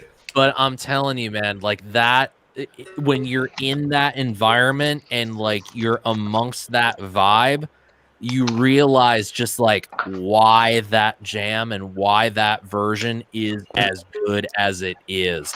It's not just the guys playing the song. It's the venue. It is the venue. It is just the isolated nature that they just got to go to absolute town on that song in that place at that moment in time. It's mind-blowing to stand. Like when you go to certain places like that throughout history and you just Red Rocks. Yeah, exactly. You just same vibe. It's just like you're standing in the shadow of giants. Yeah, exactly. Yep. And to follow up on BV's comment here, he says can't beat when it comes to drinking Jakey Lee. Gary and I, that was our Jakey Lee tone talk. How we hang together. And you know, that's like when you messaged me the next day, Gary, you're like, was it that girl? I was like, no, because literally around that time I came to, I'm like, dude, when I got off air, I went and I was out cold within 10 minutes of ending the video chat myself. So believe me, I was like, nope, that's our tone talk, Jakey Lee. That's an epic episode that goes down in history. I was so ripped. I haven't been that drunk in a long time. I tuned in right towards the end, and I was like, "Hey, what's up?" And I see Gary like, "Yeah, like your set." Oh, dude, Aaron, I was fucking destroyed, dude. So then I went back and I was like, "I need to see how this happened." Right? I did that as well. So I watched it, and you just literally see you turning different shades of red, with less and less English, and then you disappeared for a hot minute. And there's all this goddamn noise in the background. That was at the end. Yeah, there's all this goddamn noise in the background, like someone yelling at somebody, and it's like, oh, well, Gary could be blacked out on the kitchen floor. It was not one of my proudest moments, I can tell you that. Dude, I thought it was perfect for the Sunday night hang myself. You know, that was the plan, wasn't it? That was the plan. I got that jar of shine, man. Yep. It was 100 proof, and I was determined to kill that freaking jar of moonshine. Well, I'm glad you were drinking. I get to within like 3/8 of an inch of the bottom. I was gonna say Ben gave you so much grief about like not keeping up, but I'm thinking like, dude, you shit canned that jar. No, I was not giving him grief. It was just like I was like, yo, we missed that round. Too. That's okay. Yeah. I pounded it, man. Yeah. I was glad you were drinking. You had an excuse. I'm just glad I didn't do anything fucking stupid. I'm gonna give you an interpretation of what your insides were like. I don't know, man. I got a cast iron gut, man. I can put up with the hangovers and that shit all day. I don't puke. I've puked like 5 times in my entire life. Shit, I've puked 5 times in a week in college. Nah, I don't puke. I'm not a puker. Winston's doing it right. Okay, good. Gonna do it, Aaron. Dude, in college, they used to know I was okay if my roommates got me stripped naked and thrown into the shower. You're all right. That's The a only pretty good problem was indication. one time, this is an embarrassing story. Let's throw it out there. Gary, I'm going to save you from your embarrassment. One time, I apparently threw up all my McDonald's in the shower, and I woke up when the water got cold, only to realize I had clogged the shower, and all the McDonald's was now around me. Nice. But did you eat it again? Woke up to that. Fuck no. I left. Did you die? Roommate who had to go to work the next morning. No, Yeah. he didn't die. But did you die? I probably died several times. Aaron, I got you, man. I got you, bro. All I can think is that when we were at that hotel in Nashville, Aaron, when we were hanging it with Brack, you just looked at me and you went, "How do you do this?" Well, I figured it out. You can smoke from the sun up to the sun down, but you're smart enough to know when you've had too much to drink. Most of us, myself not. included, I'm cannot not. smoke from sun up to sundown and do not know when they've had enough to drink. No, me either. I'm not going to say I've already consumed approximately 3 grams tonight. So I think me and Aaron are cut from the same cloth. Like, dude, I have a question for Aaron. I'll drink like a fucking from a fire hose, but you start giving me that ganja shit. Holy crap! I'm dead. Yeah, I thought you were going to be a full-on stoner, Aaron. You rolled in, and you're like, you know what? You don't want to know me if I touch that stuff. Fuck no. Well, fair enough. and JJ's like, "What's up with Aaron?" I'm like, "He learned his lesson in Nashville." He That's what you knows. said. Yeah. I'm never gonna. But you just, Oh no. you're useless on it.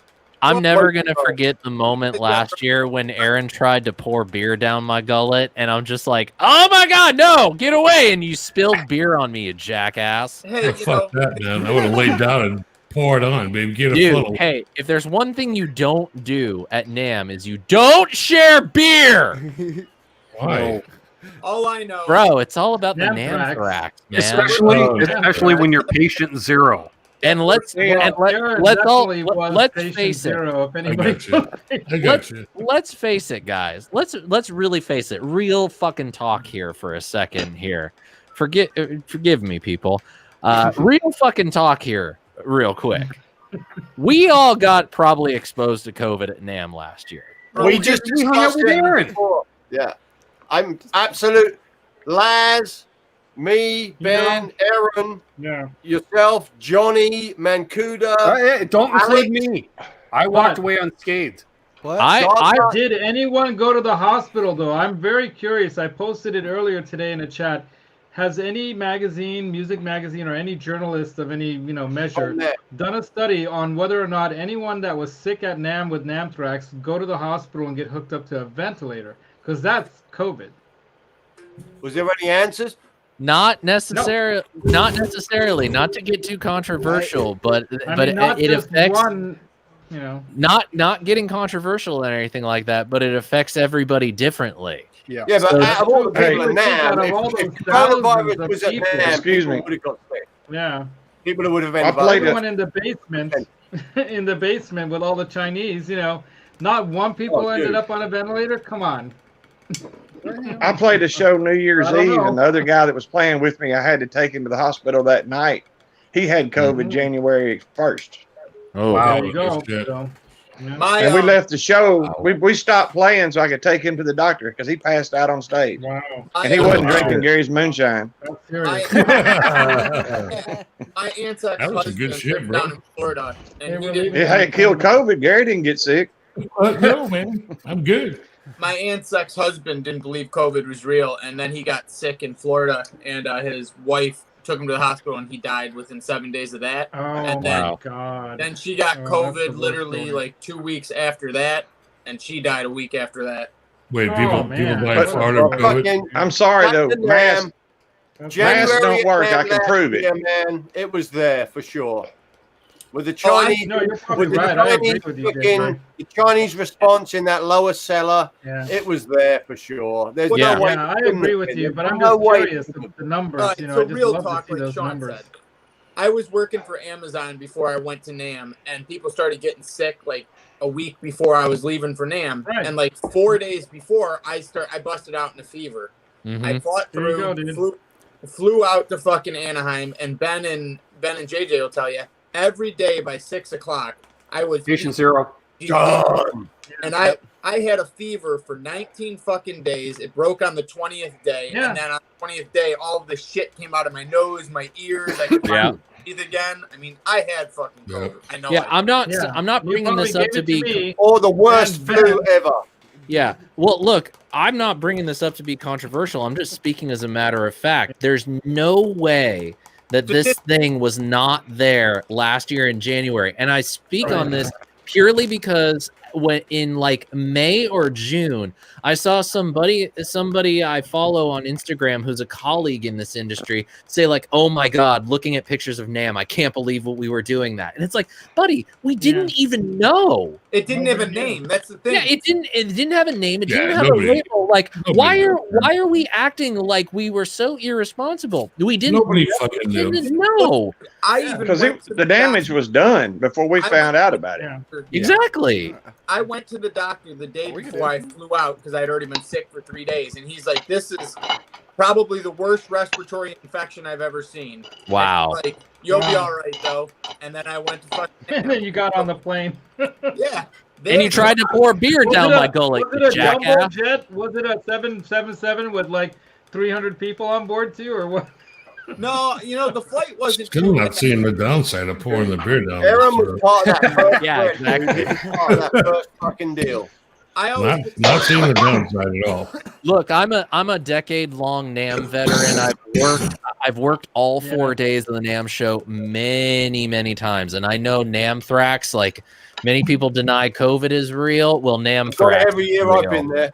I've got it every Well, here's year how- I've been there. Man, I'm Here- lucky. I've gotten out unscathed more than half the time that I've been there. But that is after me and my wife both came up with a very specific regimen of how we operate during that weekend.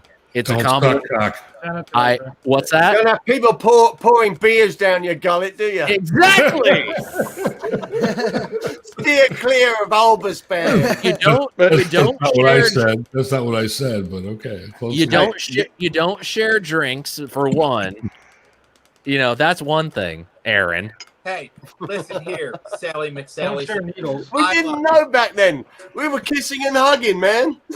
Hey, here's your Exactly. COVID cure right here. I'm still with Jiffy- you, probably. Jiffy Yeah. Creamy. There you go. Jif Is it cures everything. Smooth or chunky? See, Ben, It's Coombs, smooth, man. you just Chunky have makes to you go poop on my funny. regimen. I never get sick at NAMM events. I get at most run down for a day or two, but I think that's because I try to live like I'm still Alex's age.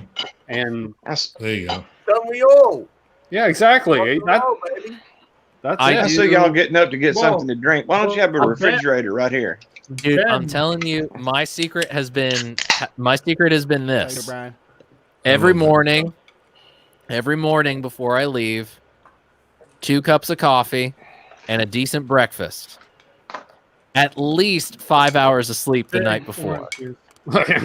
See, but Ben survives At the exact least. opposite. At It's least. not- But then Me and here's- Ben had a very here's different regiment to you. here's the real Yeah. key. So do Here's I, the man. real key though. Here's the real key. You need Mountain Get Dews and yourself- Marlboros. Right before you leave, grab Long yourself joint. a giant jar of vitamin C. I And was drinking emergencies every morning. here's what you do: breakfast, lunch, dinner, and then right before you go to bed, pop at least 3,000 milligrams. And that's the key. I like Gary's JJ. cure with the moonshine better. Well, Ben, I think I JJ. brought those. Hey, I'm not Vitamin C, saying there wasn't a little bit of illicit substances flowing through my my veins mind's during just that going, weekend. that's not how it worked for us. AJ, I don't know about Hey. you, bro, but I'm thinking like an 8-ball, a couple of hookers, a bottle Now of you're Jack talking. Daniels, Now we're talking, Gary. and like You know, 3 and hours April- sleep. Years back, unfortunately, the last few years that hasn't happened. I've left that way behind in Rock my and roll. history, but that I'm would just have been saying, the man. fucking time of my Yeah, life. that was my best hangover cure. And Gary, I like your April? style because you live healthy. Look at you now. You're only what, That's 29? the trick. Are we talking about me? No, I'm talking No, about it's not Gary. about Gary. I mean, Oh, he is a picture of health. I'm killing it, bro. he turned 29 again. Radford, Yeah, you're easily 29. one here, right? Plus that. Radford, Double that, Radford's got a at little least. greenhorn. Yeah, I think Alex is our Alex, baby of the group. Alex, Alex you're is I'm, from- like I'm an old greenhorn. man. you're in this I'm 50 area. I'm aren't you? 58. Area? Wait, what? I'm 58. I'm an old man. You're just a little bit What older was the than me. question I'm for you? 56. I just feel turned 38 the day after Christmas. I turned 23 in April. I'll write I it. feel good, and I drink it. Oh my god, this is great. Bent Thomas asking, "What's my advice for not getting STDs at NAMM?" The same advice I give to stupid assholes who don't want to get chicks pregnant. Use a fucking condom. It's not that hard. I thought you were just. I thought you would say the obvious answer. I have my wife with me at all times, so. Oh yeah, no, I totally have that. But at the same time, I offer practical advice for the single man. Just put a rubber on and just be a man, okay? We all have to do our part.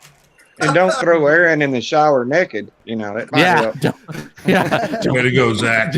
Don't throw Eric in the shower naked. Zach's got his tickets to the gun show. Nice. Oh, you know, Aaron, before things get out of control again, I got a song I want you to listen to because you're going to dig it. I can't handle Moderation by Danko Jones. I Can't Handle Moderation by Danko Jones. Yep, they're going to play it at my funeral. You need to listen to it. It could be our theme song. That's a cool name. Danko. Danko Jones. Check it out, bro. It's a badass song. Bro, Otis Redding sitting on the dock of the bay. Well, that too. That's my favorite song of all time. Look at Alex. He's ready. Oh, you want to go there? Wichita Lineman. Glenn Campbell. Oh. Wichita Lineman by Glenn Campbell is my favorite song of all time. That's your favorite song of all time? That's a good one. Yep. Highway Star is one of my favorites. What's the song? Hey guys, what's up? Yo, JJ, what up? Could you imagine how excited Alex was when he won that guitar at NAMM a couple of years ago? Yes, I can because I've played that guitar. Where is Imagine being the guy when they call your name and you're at NAMM, some greenhorn like him. How old were you then, Alex? I was actually, that was before I was 21. I was 20. It's because that was the year I turned 21. 20 years old and winning that freaking guitar, man. You little fucker. No You shit. fucker, you. That's why he's always smiling. Nice guitar, though, bro. Well, that JJ, we're dropping off a package every other day. What, for these boys? Yeah. I'm like, why are we taking a detour on the way to NAMM? We're good. He goes, yeah, but the boys aren't. I'm like, oh, gotcha. We gotta hook up Alex and go. Yeah, we gotta go pick up a Sorry, package. we don't have a car. We didn't have a car. Yeah. Hey, not my fault. All of the dispensaries that were by the convention center. There should be one like closed in the all- lobby of the Hilton. They used to have Gi- one. That give it was a few just, more like, years 2 and there blocks will down, be. and it's gone. Yeah, there's a few more around the area now, trust me. But talking about NAMM stories, did y'all actually get banned from In-N-Out Burger? No. Because that was a hell of a show. That's like getting banned from McDonald's. How's Okay, that so you'd be talking, Brian, about the original one in 2018 where JJ and I live streamed a trip. My first trip to In-N-Out Burger was live streamed, including asking for extra ketchup for Quentin James. Yes, oh my god! Which was then mailed to Quentin James in Louisville, Kentucky. He has In-N-Out Burger ketchup. I was really afraid this one year. I went out to dinner with Henning Polly, and y'all remember Kiana. All good, lad. So we went out to dinner with them, and we went to California Pizza Kitchen, and he did a 360 degree GoPro video of like a conversation we had. I was kind of like, I don't know. remember that. I don't know if we're gonna be able to stay here because this. I don't know. The conversation went places that I was not expecting it to go, and I was really like, I wonder what everybody around us is thinking right now. Oh man, because this is not your typical clientele. That's like when we always go to Mark's. Was Henning licking people, or is he being nice? It's more the subject matter that that he led the conversation to be that was not quite kosher. Henning and I got along really good because Henning is never politically correct ever. well, the video him and I shot together, I mean, it went off the fucking rails from the get-go. It immediately devolved into, do you have cherries before, during, or after sex? That was really It was cool. the video Yamaha got. Never expect Oh yeah, Henning to that's be the other way politically to get correct. to avoid Namthrax, Sean. I just lick Henning every year. Oh, there you go. Yeah, you'll probably you just get those antibodies. I do. I go right to the source, and I'm like, "Hello, my German friend." I grab him, I lick his bald head, and Yes, imagine walking around now Oh. with Ben Sense. Now, Ben, I'm going to What a puke fun now. day. But German friend, allow me to lick you so I don't get the anthrax. I'll tell you right You're now. talking about making you puke. Lives all of them. I won't. purge and move on. Garguts is finally awake. Henning's a metal god. Metal gold. He's the Henning's a inoculator metal of god. NAMM. Yeah, Henning's always on the move, so I feel like even if he died, his body can keep going. Yeah, I mean, when Henning gives you 20 seconds of his time, to most in normality, that's like 20 minutes. But to him, it's just a minute. He's so hyper, isn't he? He's just non-stop. So 20 seconds with Henning in real time is like 20 minutes. Yeah. Well, remember the first time I met him in person, JJ, you saw him first, and you're like, "There's Henning. Aren't you supposed to meet up with him?" And literally, I walk over, and he goes, "Yes, you, me, hang out soon, talk soon." And I'm like, Yes, "Back." You're like, "Did you me, talk you, to him?" I'm like, "Yep." Real soon. Yep. That was it. Yeah, that's how it went. I met him the first time in the Hilton, the NAMM before, and I said, "Hey, Henning, give me a metal," and he just gave me the biggest metal ever with the scream, metal. It was rad. So Mayhem has the obvious question: what does Henning taste like? Because licking Henning, he tastes like a combination of capital mayhem.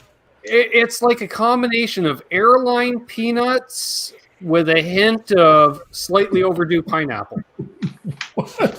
How do you even know what that tastes like? This is Henning. What in the fuck did you just say, Ben? Oh, fuck, A Ben. bit like a tequila sunrise. Where the hell have you been, man? I've been around, Gary. I've been around. Apparently, bro.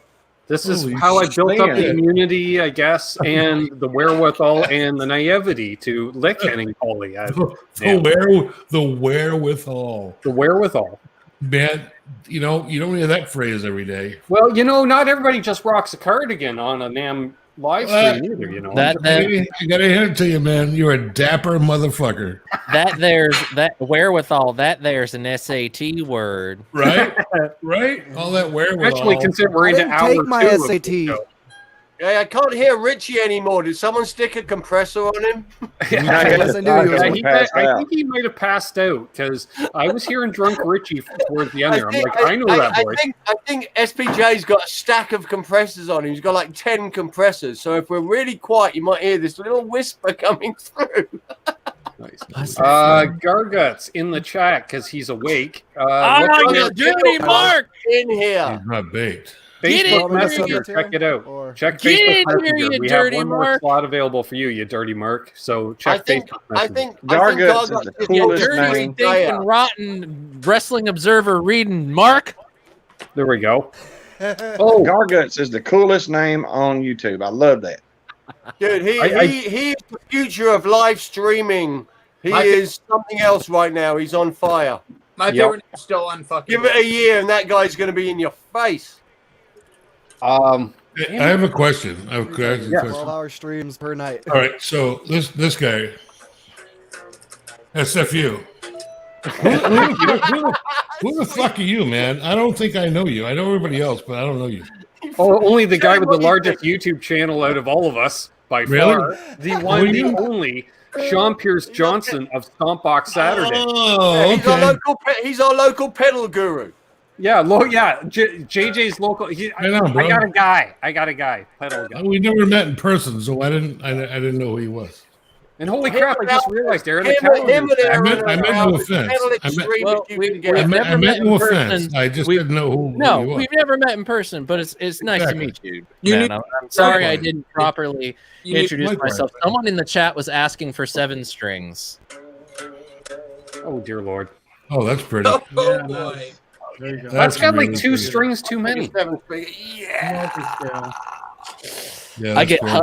I get husband Yeah. points for this one because my wife's maiden name is the guitar company. Nice.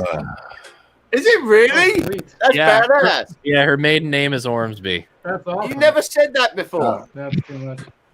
Well, he did, JJ, but you're usually jamming while you're watching his live streams. I know you. No, I am normally jamming, but And getting your head right. You said that before. You said that when you did the opening of that Yeah, guitar. you did. I don't remember that.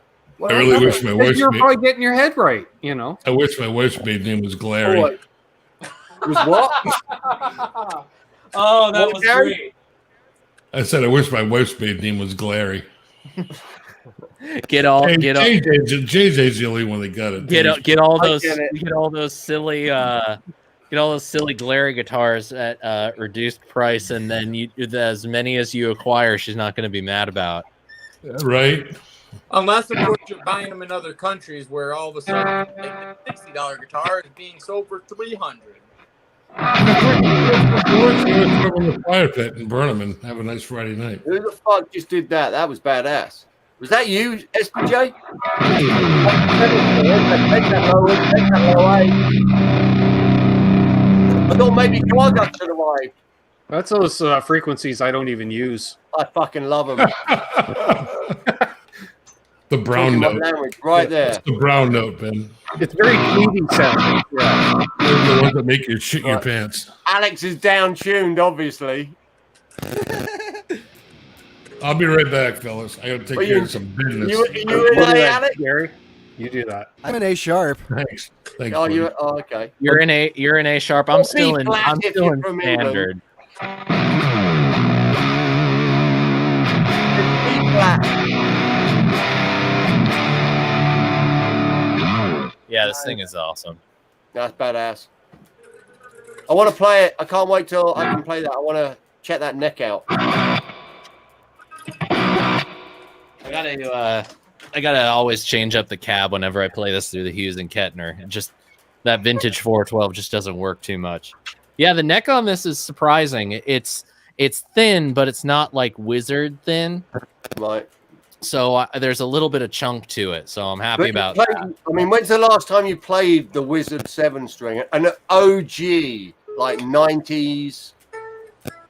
Probably like 3-4 years ago. Because they really are. I mean, to me, it's just like a slightly bigger 6-string. It's so bizarre. I feel so comfortable with the original Ibanez 7-strings. I'm just not crazy about the thinness of it. Like being the guy that plays mostly Gibson instruments, I need something a little bit more substantial. So thankfully, for as thin as this one is, it's like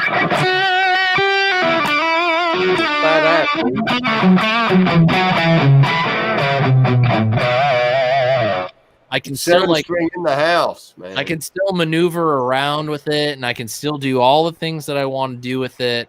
And I don't feel like I'm constantly with too thin a necks. I'm always playing in like the classical position. I can never like wrap my hand around it. That And looks pretty thin, though, man. That looks pretty thin. Oh no, it's definitely not like super thick, but it's not a big chunky neck, is it? It's not a chunky neck at all. It's got Right, some. so it's thin, It's yeah. thin, but it's to the point where it's like. Yeah, see, Alex, that's chunky, man. Oh, dude, Volan necks are chunky AF, That's man. chunky. Look at that. That's a slab, right? That's Yeah. chunky. It really is. I love it. I'm hoping. Got a big I'm palm. hoping this year that I can get some 7-strings from the Vola guys because they just put out a bunch of new ones, right? And they have Yeah, they some did. chunky necks. But I love that about Volas because not only are the necks so chunky, but the fingerboards are flat like nobody's business, and so it's just this Awesome. perfect amalgamation of just like super fast playability, but the chunk is there where it's like my hands can grab onto something substantial. Laz, you got to head out by the looks of things. You keep saying it in the chat. You know, you could speak Yes. up. You're too polite. Just say, hey, Run your mouth, I lad. need to Come on, leave. what's up? You got I lots need going to say on. my parting thoughts. I need to get it out here. I got to shout out Yeah, to let me- my homies. What's up?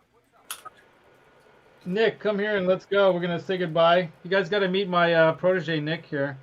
I'd Come on, love buddy. to meet your protege, Nick. He can say hey to all 38 people still watching here, you know. He's the guy who was with you when you won the Fender? Here. Yeah. Yes. So this is the guy who I took to the grand opening, Guitar Center's grand opening, and I won that Telecaster. Let me grab it.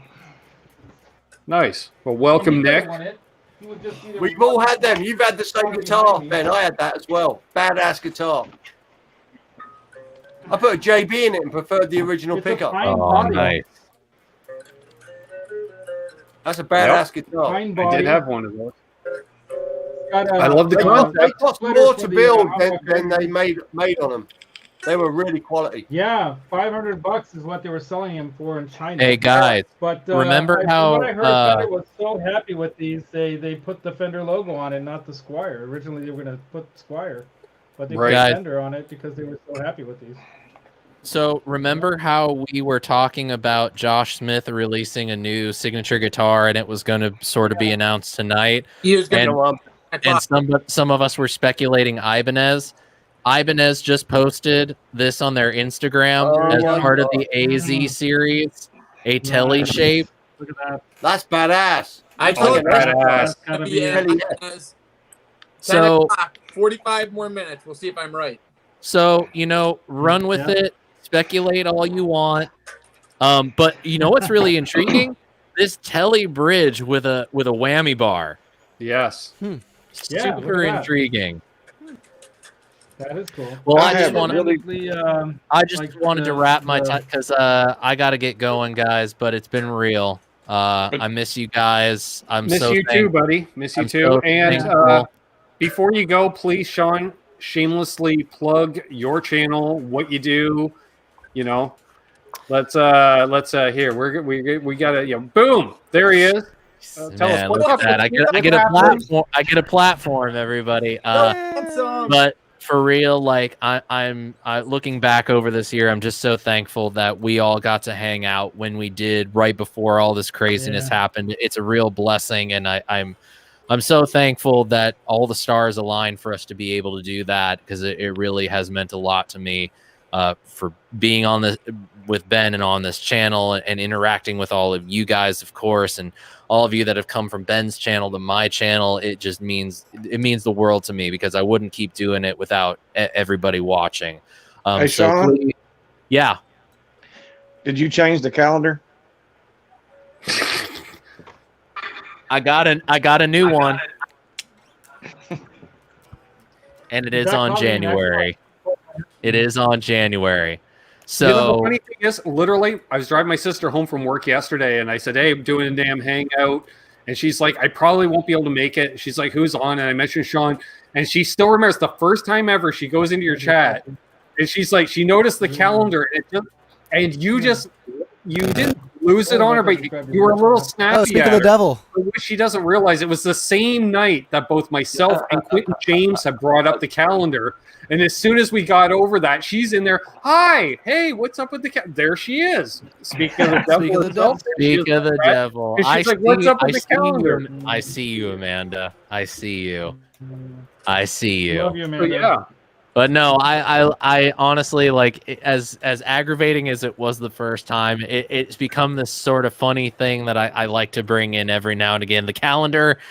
Ladies and gentlemen, I'm here to announce that because of my wife's generosity during the Christmas season, we have a new way of getting better quality video and audio for live streams moving forward in 2021, happening the first and third Thursdays of every month this year in 2021. And the calendar is making, wait for it, a full-time return to SPJ Live starting in 2021. Yes. The calendar is there. Please come and join me every first and third Thursdays. Please subscribe, please thumbs up, and guess what, friends? This Saturday, I'm certain of it, you might want to be tuning in.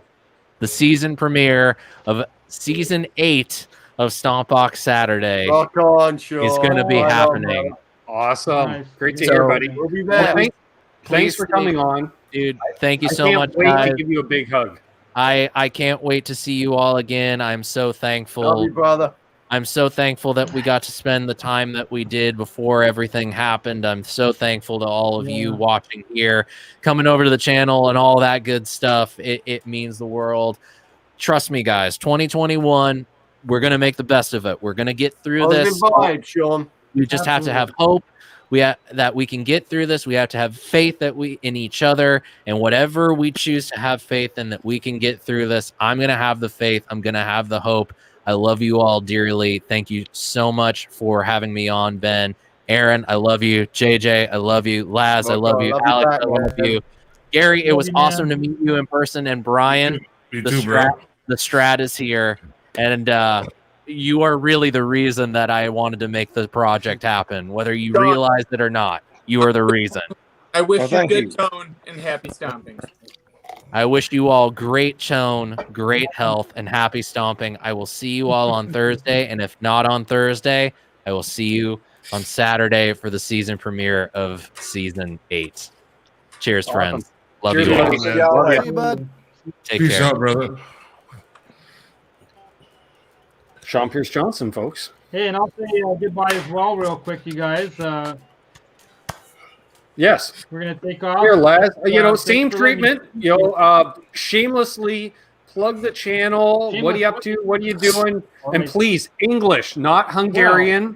Yes. Miért nem beszélhetek Or Hungarian. magyarul? So let me announce a couple things. So of course last year there were a lot of plans that didn't happen because of my dad getting cancer, and he's 86 now, actually 87. He made it to his birthday, which is on the 29th of December. We're glad about that, but he this is gonna probably be his last year. So but we got a lot of things in place. So even though the last half of the year, and then plus COVID's first half of the I guess spring and summer and whatever the rest of the year, kind of threw everything up, and messed with the whole year. But I have plans to get the studio really put together as a production studio for recording just not my music, but people like Nick and other people who are in the area. And then of course I have a couple of storage rooms that I'm turning into like a little workshop, kind of like what Ben's got going on down in the tone basement there.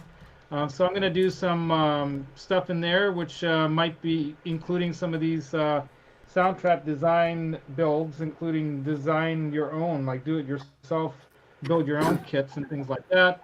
And then I'm starting to do a live stream twice, so I'm going to go on every Monday right before Ben's show at 4 o'clock for an hour. And then I'm going on Sundays at 9:30 before China Mike's show that starts at 10:30 for an hour. And then hopefully I'll have time to put together some videos of stuff, including the Where is Frankenvan videos that I'm planning to do once a month, as well as the Guitar and Grubs Cooking with Roxy once a month show as well, with recipes. The first one is chicken paprikash, so go check it out. Hungarian chicken paprikash, you can make it, it's easy. And that's what I got going on. Hey, Laz, before you go, Laz, I need to ask you something. Yes. Okay, that guitar over your right shoulder, that Strat. Yeah, the blue one. That's the blue one. My guitar started off exactly like that. That was what I got originally, and I modified it to mine. Yeah, the Made in Mexico blacktop Strat. Is that what you bought? I had one that looked exactly like that, and then I changed the neck, and I changed. Actually, I wound up with just that body. Everything else is different. Nice. I really like that guitar. Check out the fretboard on this thing is beautiful. Guts. What? He can keep messaging. He's like, I'm backstage. I'm like, yeah, you're on stage. And, I'm here. What the fuck? Brian, I offered a chance, but he was dead. Yeah, what the fuck, dog? That's funny, dude. I was just messaging you. And I'm going to be putting the Bynum pickups into this. Those Bynums that I won on Johnny Bean's Halloween show from Craig over at Bynum Pickups in Canada. Canadian. Nice. Canucket Stan. Where the hell is? Yeah, there you go. Yeah, Canadian. Canucket Stan. So Roxy wore this. No, this is not Gary dressed up as Gene Simmons. This is What? You know this one, right, Gary? Papa. So this is the on the Johnny Bean Halloween show. One of the things You're too you could small. dress I up can't see your as picture. was man. a Barba Papa. So what I did was I made a costume. Ben, can you? I Yeah, made you it for got it. Roxy to wear as Barba Papa. Yeah, Barba Papa. Yeah. Wilford Grimley, Barba Papa, Gene Simmons, and then this is how she wore it. And let's see if I can get her to put it on. She's not going to want to. Are you trying to tell me I should shave my beard and do a Wilford Brimley? Talking about the diabetes? No, don't shave your Diabetes. beard. Diabetes. That would be Diabetes. Diapenis. Well, she won't go anymore. She refuses to wear the costume. I understand. Well, I understand. You blame her. Yeah. She didn't want to play her guitar either. So we're gonna take off. I gotta take this home. But you guys seen the strap, right? The other strap. Hold on, let me show you. Hey, Roxy, You'll what's like up? this one. Tell, Les, just tell Roxy I said hi. Yeah, we love Roxy's Roxy. right here. She'll say hi to you. And I'm going to introduce So Brian, Garguts when Les is done. Do it. We'll wait for Les. That's gorgeous. I love that pick guard, man. 60th anniversary commemorative. That's That awesome. pick guard is sexy. Yeah, right. I wanted to kind of make it look different with the black pearloid because the pearloid Yeah, dots I love that. gave me the idea. That looks And great. with the gold part, like it it. kind of takes away from the gold. This had those pearloid buttons on it, and I put ebony on there. Les, is that going to a micro tilt Anyway. neck? Show the back plate on the It neck. does. Yes, it does. It's got a micro It does tilt. indeed. No Yes, shit. it does. What year is that? 13? These are really good. That's 9.5 to badass. 14. I didn't know they 9.5 started to doing the 14. micro tilt again. That's badass. Yep. That's a great. Why doesn't everybody do that? That has a bolt. Oh, I on like it. that heel too. That's cool with 4 screws. With 3 screws, it's a nightmare. Oh, 3, yeah, because you can't really balance the Yeah, it's on twisty, the old one. the twisty bits. Yeah. Yeah. So we're gonna take off, but yeah, you dressed up as Brimley. It was awesome, Amanda. We have a lot of fun on that team show. It's hilarious. But hey, Amanda, you gotta get together with Jenny, and you guys gotta do that Johnny Bean and Jay show. That'd be cool. Anyway, yeah, that would be kind of funny. All right, we gotta go. So we're gonna Peace out, lads. take off and Peace, like guys. We miss I you. end my videos on this little. I usually end my videos by saying, "Don't forget that the secret to tone is in your mind, but the feel comes from your heart. Put them together, make some music, and rock on." Beautiful. Wow. Right on, lads. That shit's deep. That's a lot to absorb right now. Yeah, I know. Especially 2.5 hours in. Laz, say that one more time, man. That's what she Say it said. again, lads. All right. The secret to tone. The secret to tone is in your mind, but the feel comes from your heart. Put them together, and make some music and rock on. Isn't Well, it that's in the finger? lethargic. Beautiful, man. You gotta use your fingers. Looking beautiful. Say Laz. that in Hungarian, please. Toes in the fingers, baby. Yeah, you put them together with your fingers, you know. We love you, lads. Right on. Here, I look, think Gargot's there's in my a guy garage. out there. There's a guy out there still writing killer music with Gary. just his mind. Maybe. There's that That looks guy. like my garage, dude. I'm serious. Garguts is at Tom Bukavac's house. I think Gargot just broke into my fucking house. Yep. Lads, you're never going to know, buddy. I got a body bag ready to go. He's got leaves in his hair and he's fucking hiding and We shit. love you, mate. Later, bud. Rock on. I'll see you soon. See Rock you on. the next chance. We got to that bird. Love you, Laz. Tell Roxanne said goodnight. That's a Here's bird. some good Whoopee. luck. We love Roxy. I got a fucking beef with this Gargots guy. Yeah. Kick his What are you ass. doing, He's man? at Bukavac's house, right? You I ever hit a think ball and just Gargos just woke up, man. He's putting like marathons right now. You think he's in my fucking garage? I'm not kidding.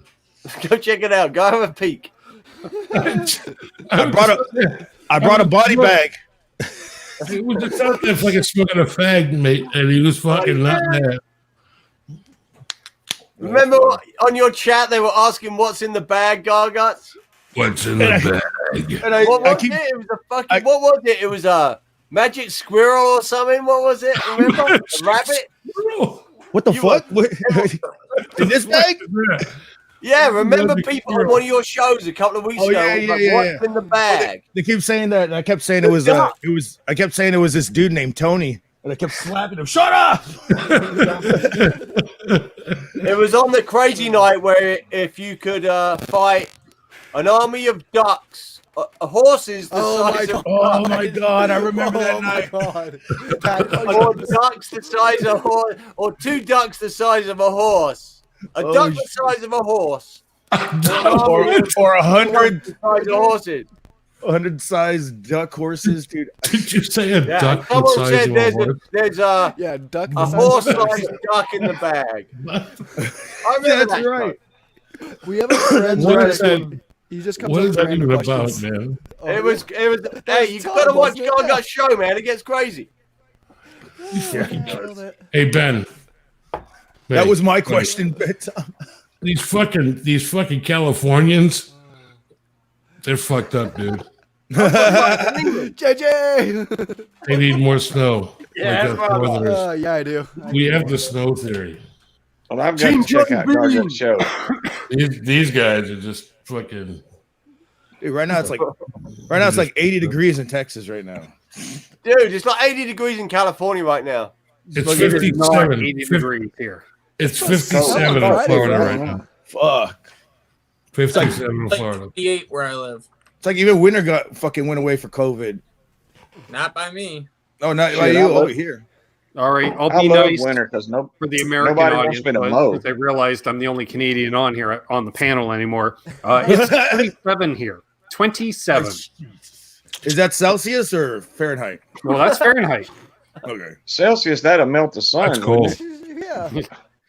I don't know. People go by the Celsius now. Ben, I'm not Canadian, but I am from New England, so I feel your pain.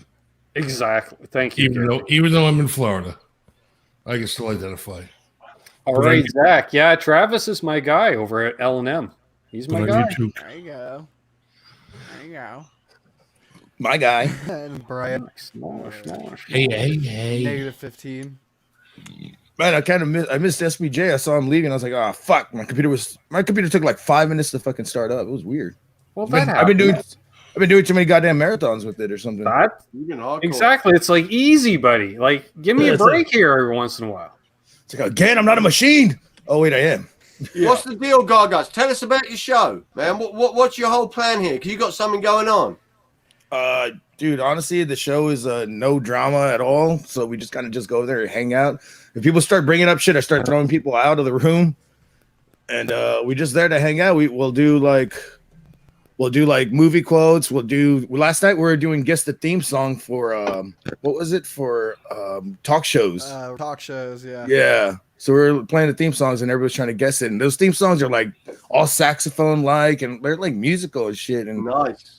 And everybody's like, dude, I don't even know what the fuck this is. People were actually getting it. People were actually getting it. The Jenny Jones one got me. I was like, nobody's gonna get this one, but 3 people got in the chat. And then we also do I don't know, man. We're just drinking and chilling. And then I got another show coming up that we're planning for.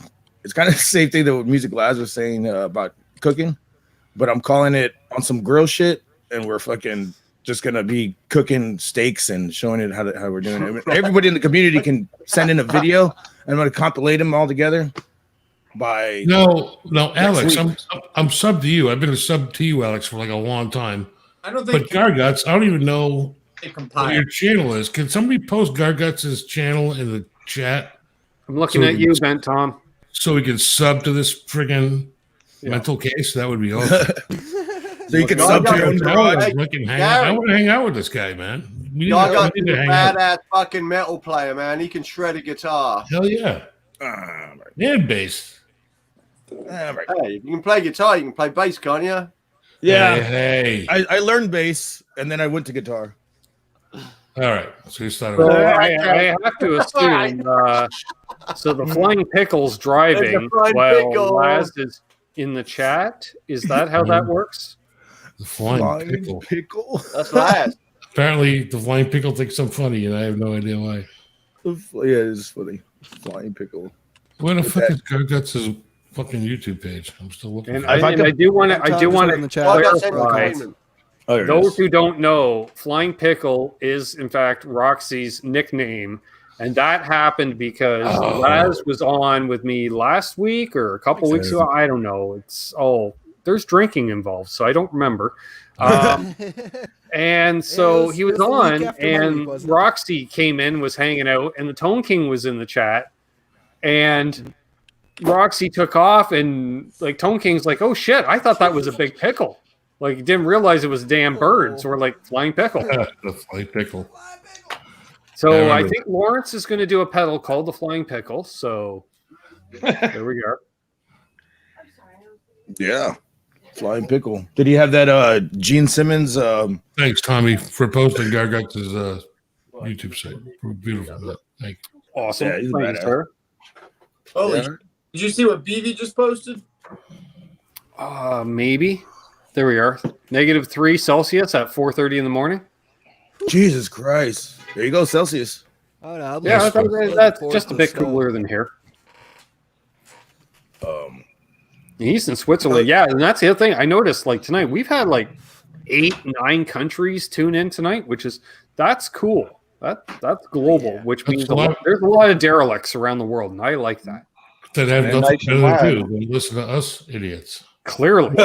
I'm speaking for myself, of course, not you guys. They must miss NAMM that much, or they're watching us. Well, except for Aaron. All right, me and Aaron are idiots. The rest of you guys are really cool. Ding. Right. Hell yeah. I don't want to speak for us, Aaron, if you don't agree with me. I just want to I'm with you. Make sure I got your blessing. Absolutely. All right, sweet. The thing about like the channel that I'm running though, it's very late night, so I don't know. It's crazy hours, dude. Yeah. I mean, you're actually living like a vampire, dude. I mean, I fucking just woke up. Do you live? You're up all night, dude. I get up in the morning and Garguts is live, and he's been up all fucking night. I think sometimes you just leave it running, don't you? Oh, dude, I fell asleep on it last night. Everybody was talking.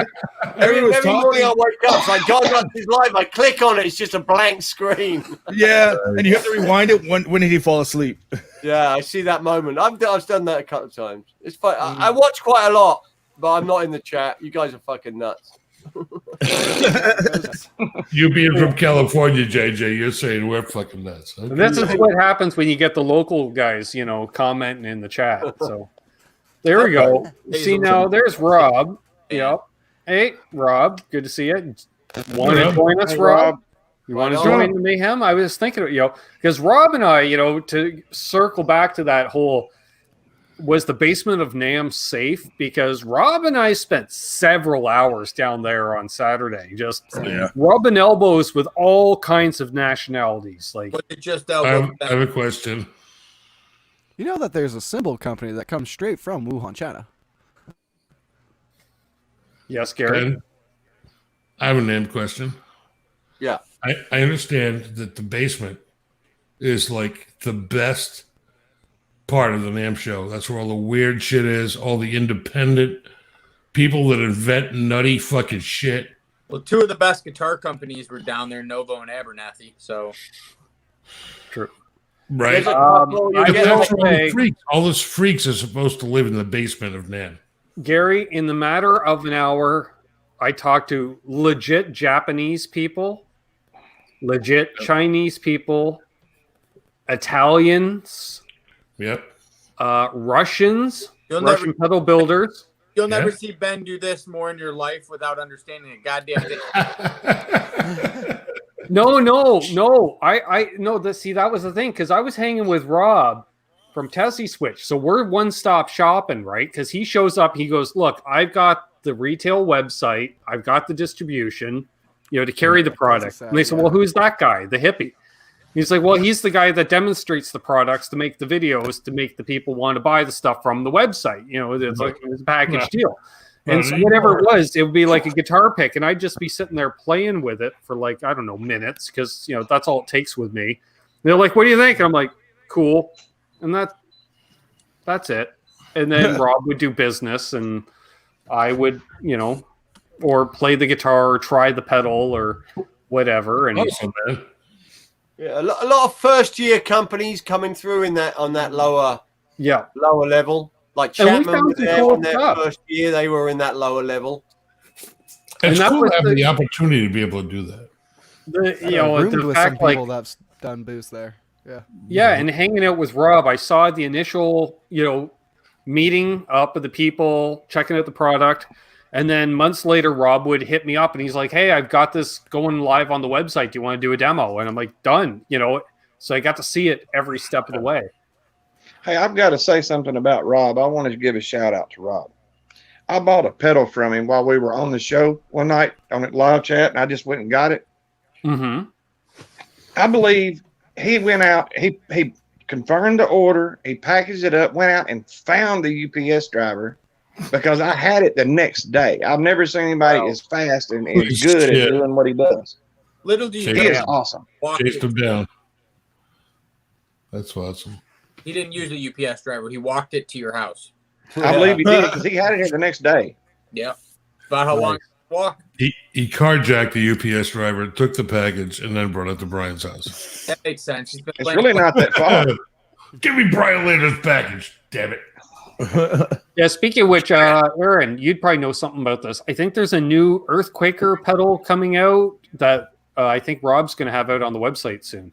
Si, senor. They've been posting these cool videos with tarot cards and like crazy noises in the back. Well, you know me, I've owned 28 Earthquaker pedals. Earthquaker. That's why and you're my pedal guru, so I figured, you know. Earthquaker is my favorite company.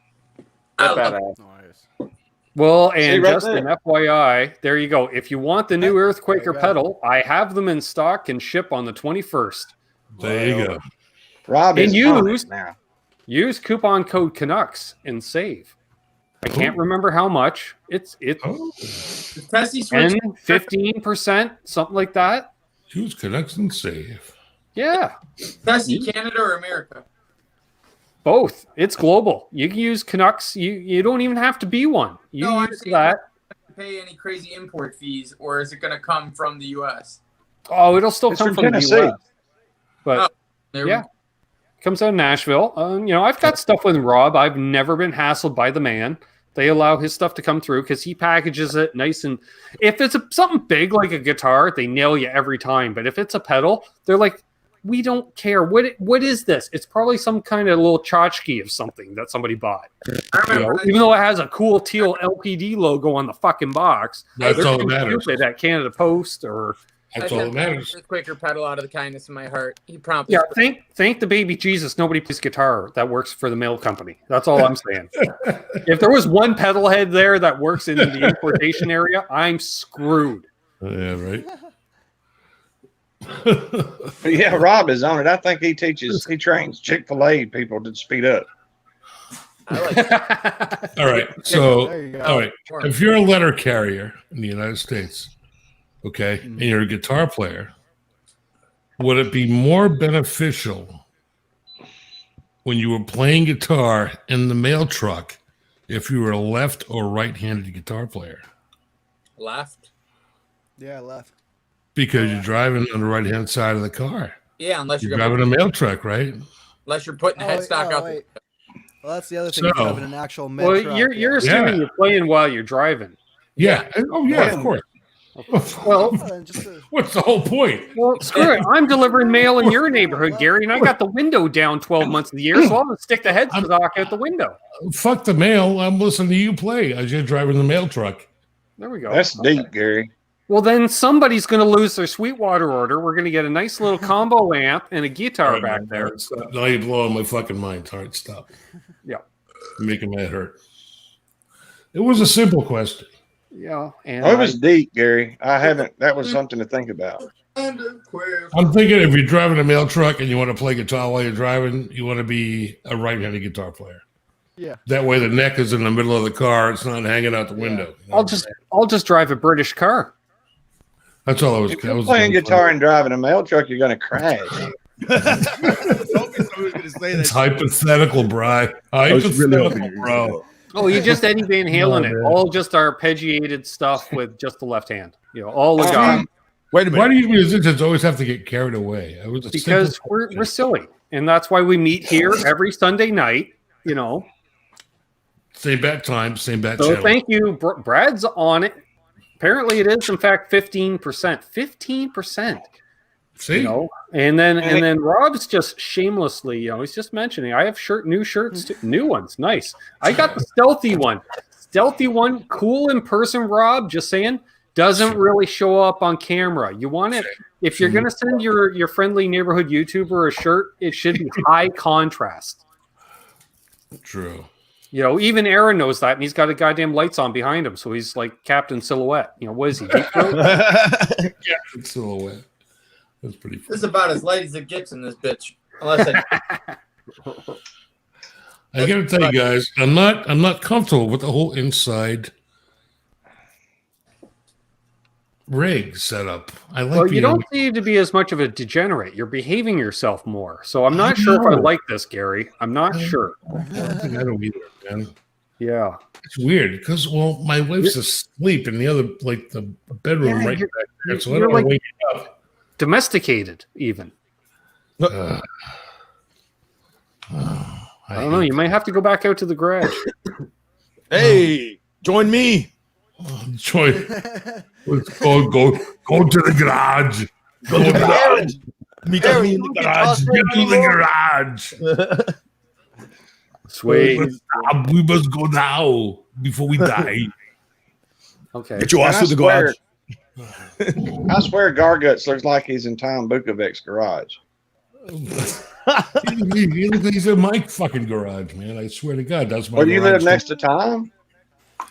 Apparently, I'm in Florida. He's in California, so. And Tom's in Nashville, so no. It's a big-ass garage. That's a big-ass garage. Yeah. The garage mahal right there. Get out to the garage. You could crash a mail truck in there while you was playing guitar. I got plenty of amps and guitars. Hey, we got Bumble Bess in the chat. Good to see Bumble Bess. Hey, Bess. What's going on, man? Nice. We got 38 people still watching. I don't know. What's up? Aaron, you still working at 36% battery, so we're good. Crazy. What's up? You still working at Guitar Center? No, I've been furloughed at Guitar Center since fucking February, but I'm full-time. I'm the inventory control specialist for online golf retailer. So I've got my own nice little office, and I go in and I work. Got to work tomorrow. I work 6 days a week, 9 to 3:30. Oh, when you think golf and you think office worker at a golf company, you think Aaron. Yeah, right, you do. You never know. Yeah, because that's profiling, and that's wrong. I know how to count though, and that makes me very valuable. Well, you just count to 4 over and over. You just don't tell them that. Yeah, but I'm good with spreadsheets. That's what she said. Yeah. Spreading the sheets, maybe. Yeah. So should we all have our passes on or what? Mine's in the workshop. We should. I'll put mine on. Nice. I don't know why I still have this shit right here. Mine was floating. I'm fucked if we gotta have a pass. Garage. What the fuck? We gotta have a pass. I'm going through a bag. This bag is what I took to NAMM, and I realized I never took all the paraphernalia out. Don't have like. I still have like the bootleggers fucking. Yeah, there it is. There it is. It probably still smells like Alex. Yeah, brother. There you go. Randy Crooks. We all got it. So Randy Crooks, 62 Fiesta red Strat. 62 Fiesta red Strat for Brian. Dream guitar Garguts. I'm a 7-string guy, so fuck. Doesn't even matter, dude. I can fucking play whatever. As long as it fucking has 7 strings and it's got a smooth neck, I don't care. I'll customize it. There you go. Gary? I would like Railhammer to make 7-string pickups, though. I'm waiting for that shit. There we go. Dream guitar, Gary. You know, I was spoiled. My very first guitar, electric guitar. I was way too young to get it and didn't appreciate for what it was. 68 SG. 68. And I destroyed the neck. I was probably 13. It was my first electric guitar. I think my mom paid her like $175 for it. But it was like the SG, bone stock, nothing. And I destroyed it. And I've been chasing one ever since. And they're just like stupid fucking money. Yes, and I just can't justify it. I can't justify it. It was a sentimental guitar, but it wasn't a great guitar. You know what I mean? It didn't play great, but the sentimental value was like the thing, I'll tell you what, one guitar I really did miss though, that played great was I traded a P bass and an old PV bass head for a 79 Ibanez Iceman. It was a Paul Stanley edition, but it wasn't the mirror one. It just had like the pearl binding and like the nice mother of pearl friggin' fret markers, and it was black, and it was just like that was the lightest, best playing guitar I've ever had in my life. I know why they have the fireman now, and I know why he likes that freaking guitar. They're beautiful. They're beautiful. Nice. They're super, super light and crazy awesome to play. So, all right. What are you doing? Young Mr. Radford, your dream guitar. Adjusting. I'm kind of like Gary. I'm kind of lucky because I have a few nice guitars already. So after I got the Vola, I mean, give that a Floyd Rose and I'm set. Yeah. Which I do have one, but there we go. Don't got it. All right. Brother James, dream guitar. Because I played your collection, brother. I have, but I think my unobtainable would be the green Swirl Universe in the original Ibanez catalog. So that what would it be? The 91 green Swirl Ibanez Universe. That's a unicorn. That's a unicorn. Yeah. 20 grand's worth of unicorn. Yeah, exactly. And Aaron, what would yours be? Mine's obtainable-ish. I would want a custom-built Novo Miras semi-hollow with the F-hole, but I would want it built by Dennis. Ooh. Nice. What was it now? A mirror? A PRS mirror? Miras by Novo. Oh. But I want Dano to build it. So it'll be like $8,000, but Right. Jesus Christ. Christ. And I'll go for my unattainable guitar, which Aaron had seen me play. It's that damn 57 Telecaster from Carter's. I shot a video of you playing it. Yeah. In Nashville? It didn't have frets. It looked like somebody took chalk and just drew lines. That's Ben's kind of guitar. It's all it needed. And it had a V-neck, too. It was gorgeous. Ooh. Yeah. I think I Sounds like my telly. Yeah, I misunderstood the question. I think right out of the gate. 15,000 or 25,000. It wasn't terrible. No, it was priced right. It was players quality. Yeah, I think it was $27,000. It's a 57 telly for $27,000.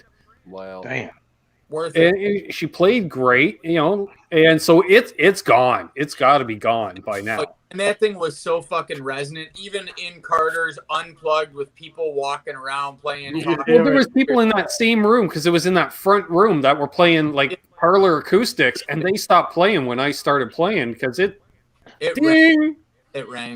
And that's the reason that I want the Novo. Novo uses all the tempered pine, and their shit just rings like a bell. Yeah. Very But now, true. can we talk about the one we let get away? Oh, Do that. See, that's what I thought was going on the first time. Because the one that I lost that hurt the most was I had a 72 P bass that I had to give to a bail bondsman to stay out of jail. Oh, damn. See, only in the South can you get out of jail with a P bass. And that's why I love America. I think my buddy I think my friend. In hindsight, I should have done it 30 days. Yeah. What was the 30 days for there, you rascal? Well, it was possession of yeah, but anyway, I was allegedly guilty of possession. Allegedly. Possession. Oh, of a bass. Can you get it out? Gary, are you gonna die on the live stream? Killing myself. That's your encore? I will say, for me, the one that got away would be my 72 Les Paul Deluxe. Because good luck finding another one. I'd say mine, the one that got away was 1980.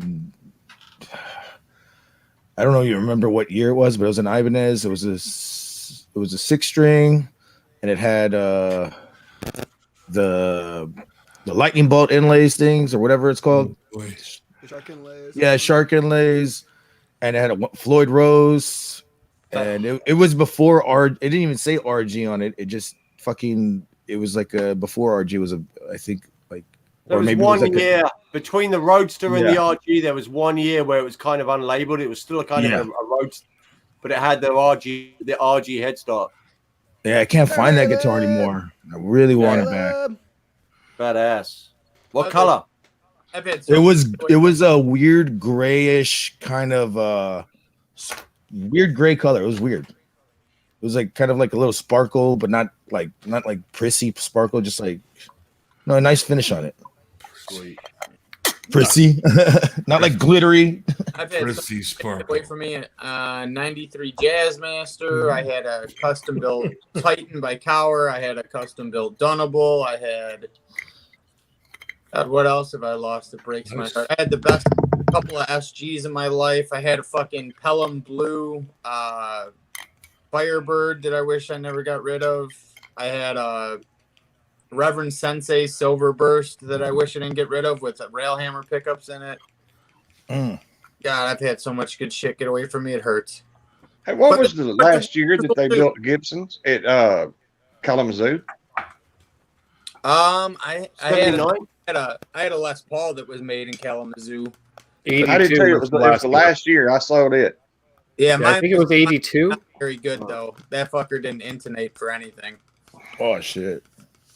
So I didn't mind. Shit, Garguts, you're bringing back some bad cocaine memories there. Yeah. What is that? Are there really any bad cocaine memories? I know. Right? Yeah, lots. Are there good ones? Most of mine involve strippers and yes, booze, there are. So, well, I don't know any bad ones. I don't think. Why you used to do a lot of it in the garage right here? Just you have a line. Looking for Back when I was your age, bro. I still do. I used to, but I still do. Used to kid. When I used to kid. What were you saying now, Aaron? I said, what are you looking for as leftovers? And I go, does this shit age like wine? Yes. I can't afford my blow anymore. Oh, no. Hey, so let me finish my question because I fucked this whole thing up. When you guys were talking about dream guitars, the first round, I was telling you about guitars that I've had that I lost, that I wanted back. Yeah. So say your dream guitar. All right, so my dream guitar that I know I will never be able to get is the Dimebag Dean ML, the blue one, with the flaming maple, with the Kiss stickers. Oh yeah, yeah, man. Oh, at the bottom. Oh yeah, yeah. That's the ML from hell, the lightning bolt fucking ML. Yep. You know, that would be my dream guitar. Guitar World, it was pink and it had dime on the front and on the inside. This was in like '93. They went through all his guitars. Had the dime slime, the dime bolt. thing was beat to shit, dude. It was carved up, body fucked up. Well, I mean, like beat to death. Talk about friggin' patina. They had it on display in the Dean booth either last year or the year before the original Down from Hell. It was beat fuck. It was beautiful. It was gorgeous. That would be my dream guitar. All right, you sexy gents. I'm going to bed. I got 6 days of work ahead of me. I was just going to say we're hitting the 3-hour mark, so I was going to wrap things up here. So, Aaron, anything to add, my good man, before you bail out? If you get to the belly button and it smells, go back up. Danko Jones. I can't handle moderation. Remember, Aaron. Remember. You can't get a name like Danko Jones. Awesome. I love you all. Be safe. Love you, Aaron. Love you too, Aaron. Careful, dude. I miss you all. Next year, it's on like Donkey Kong, bitch. Yes. Hell yes. Cheers. Can't wait. Let's see. Anything to add, Brian? My Arkansas brother, blues man, Strat aficionado, an all-around nice person. Well, believe it or not, you caught me the first time. I don't really have anything. Jesus. So I know it's bad. Well, I'm still kind of fucked up about the mail truck. Brian's at a loss for words. We just got 3 hours into it and he's lost for words. Yeah. Just know that we love you, bro. I appreciate you joining us tonight. You know, I will say that. You know, it's always a pleasure hanging out, my man. And, you know, thanks for joining us. Mm-hmm. Well, it's been great because, you know, I've been watching you guys. I love you forever. So I've been, you know, Aaron, JJ's my hero from hell. That's who I want to grow up to be as JJ. So we all do. Don't we all? Don't we all? JJ. Nice. Gary, anything to add, my good man? You're in the new digs. You're kind of. I'm in my new cave. I can't smoke. I'm bummed about that. I'm sitting on a wooden stool. I think I'm getting roids as we speak. But other than that, I had a great time hanging with you guys tonight. Thanks, Ben, for allowing me to come on. Awesome. Well, it's always Love hanging out with you guys. Gargot's going to be checking out your shit soon. So get the hell out of my garage. Oh, and Gary, do you have something to plug now that Sandra's got a new computer? You should probably plug that. We will be on this weekend, 23rd, Saturday night. Badass. 7 p.m. Eastern Standard Daylight Time. Come check us out. We don't know what's going to happen. We have no idea what's going to happen. Those are the best shows. Those are the best shows. Definitely check it out. Garguts, my man. You know what? I don't know if I actually ran into you at all inside the NAMM building. Yeah, we were. We hung out next to Larry for a while. At his booth. We were also at the Friedman block. Remember, we saw you rounding the corner, and I was just like, Ben! You were like, oh, hey, there you go. There you guys are. That sounds about right. You know, I'm gonna say with that sounds like me. Yeah. And then JJ's like, yep, that does sound like you. Yep. And then we I think we ended up hanging out for a second, and then we went to that fucking booth, and we were waiting for like Ever to play guitar. Dude, I think Ben was fucking hammered because we were hanging out all the fucking time. Yeah, I know, right? What the fuck? It's just that fucking goddamn weed, that California weed. Well, see, this is what I was going to say. However, I do know that every time I went to the Hilton, I ended up seeing you there. So only when he's drunk as fuck, he's sober. He can remember. Everyone forgets because remember the other day, you guys don't remember watching who was on the fucking main stage? Fucking Tobin Abassi. Yeah, I don't fucking remember that at all. You don't remember? We were all watching him. I was watching your show, and you were like, dude, we saw Tobin Abassi, and none of you guys remembered, you or Alex. And I'm like, we were all watching him. On the main stage, I thought we were talking about... You couldn't even remember him playing there, Alex. Was that my night of having fun? Oh my god! Ben can't even remember hanging with Garguts. We were hanging all the fucking time. You guys. Yeah, but JJ, you and I didn't actually hang out on the NAMM floor an awful lot either, because I was kind of off doing I was schmoozing. You had moments, yeah. I guess we're all on our own moment, yeah. But I don't know. I loved every fucking minute of it. It was amazing. It was. I don't forget a second of it. And so apparently the Josh Smith signature guitar is in fact an Ibanez. Oh wow, the new one that just came out, huh? Nice. So there we are. Always a pleasure, Garguts. Yeah, dude, thanks for having me young on. Mr. Radford, what are you doing these days? What's going on? Well, you were on like last week, and I was on with you, and then we've been hanging out a lot, buddy. So why don't you tell those in the chat who are living under rocks and not aware of what's up? Oh yeah, no, check out my show. We do it either on Sundays or Tuesdays, depending on just whatever day works best. It's called a show called Guess What. We're going to be having Nerd Halen coming up here and stuff. Stafford's Music Studio we're going to be having up soon, and we're also going to be having Mr. Stay Metal Ray on February 2nd. So that's going to be crazy. Because honestly, that's how I met. That's how me and Alex met, through his chat. So it's kind of like a full circle. Like 3 years later, we're going to have an interview with him. So that's gonna be awesome. So yeah, that's about it. That's me. Nice. Brother James, always a pleasure. Fucking right on, man. He is pleasure. Your pleasure. Well, fuck, dude. I don't know. What a crazy year it's been since NAMM. I want everyone to stay positive. Dude, I lurked for like 6 months on all the webs. My head's been in the fucking shed. I'm snapping back out of it. The world's fucked right now. We've all got to stay positive, stay strong, watch over our fucking kids, keep the fucking music alive, and keep playing guitar, man. I love you all, man. Just stay fucking strong in this shit. Love you too, JJ. You're a man. Hey, Ben, I did think of something. Yes. After 2021, nice. We have to think better, because no matter what, we can't fuck it up any worse. We can't, man. It's got to move on from here. We've all got to just...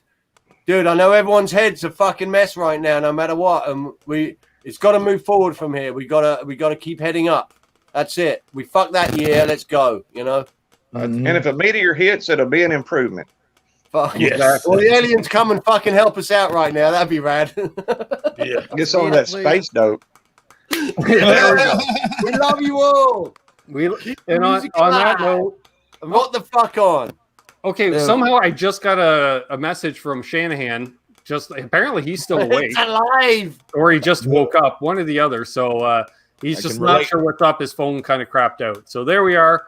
Thank you all that joined in tonight. This has been an awesome show. NAMM reunion. Tune back in tomorrow night. Me and Bent Tom doing Canucks with guitars.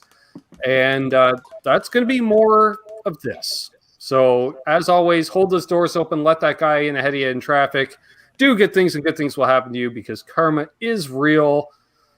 Thanks to everyone that donated tonight, channel members, patrons, all those fun people, everyone that just watches every week. Just thanks for tuning in. Leave a thumbs up, subscribe. If you're watching the replay, leave a comment going, what is this? What? Sure. Okay. So there we go, and awesome. Hey Ben, if you really want your guitar to sound weird, get a 12-string pack of strings and then throw out the 6-string set, and then take the high 6-string set and then drop that down to a B and put them on your 6-string guitar.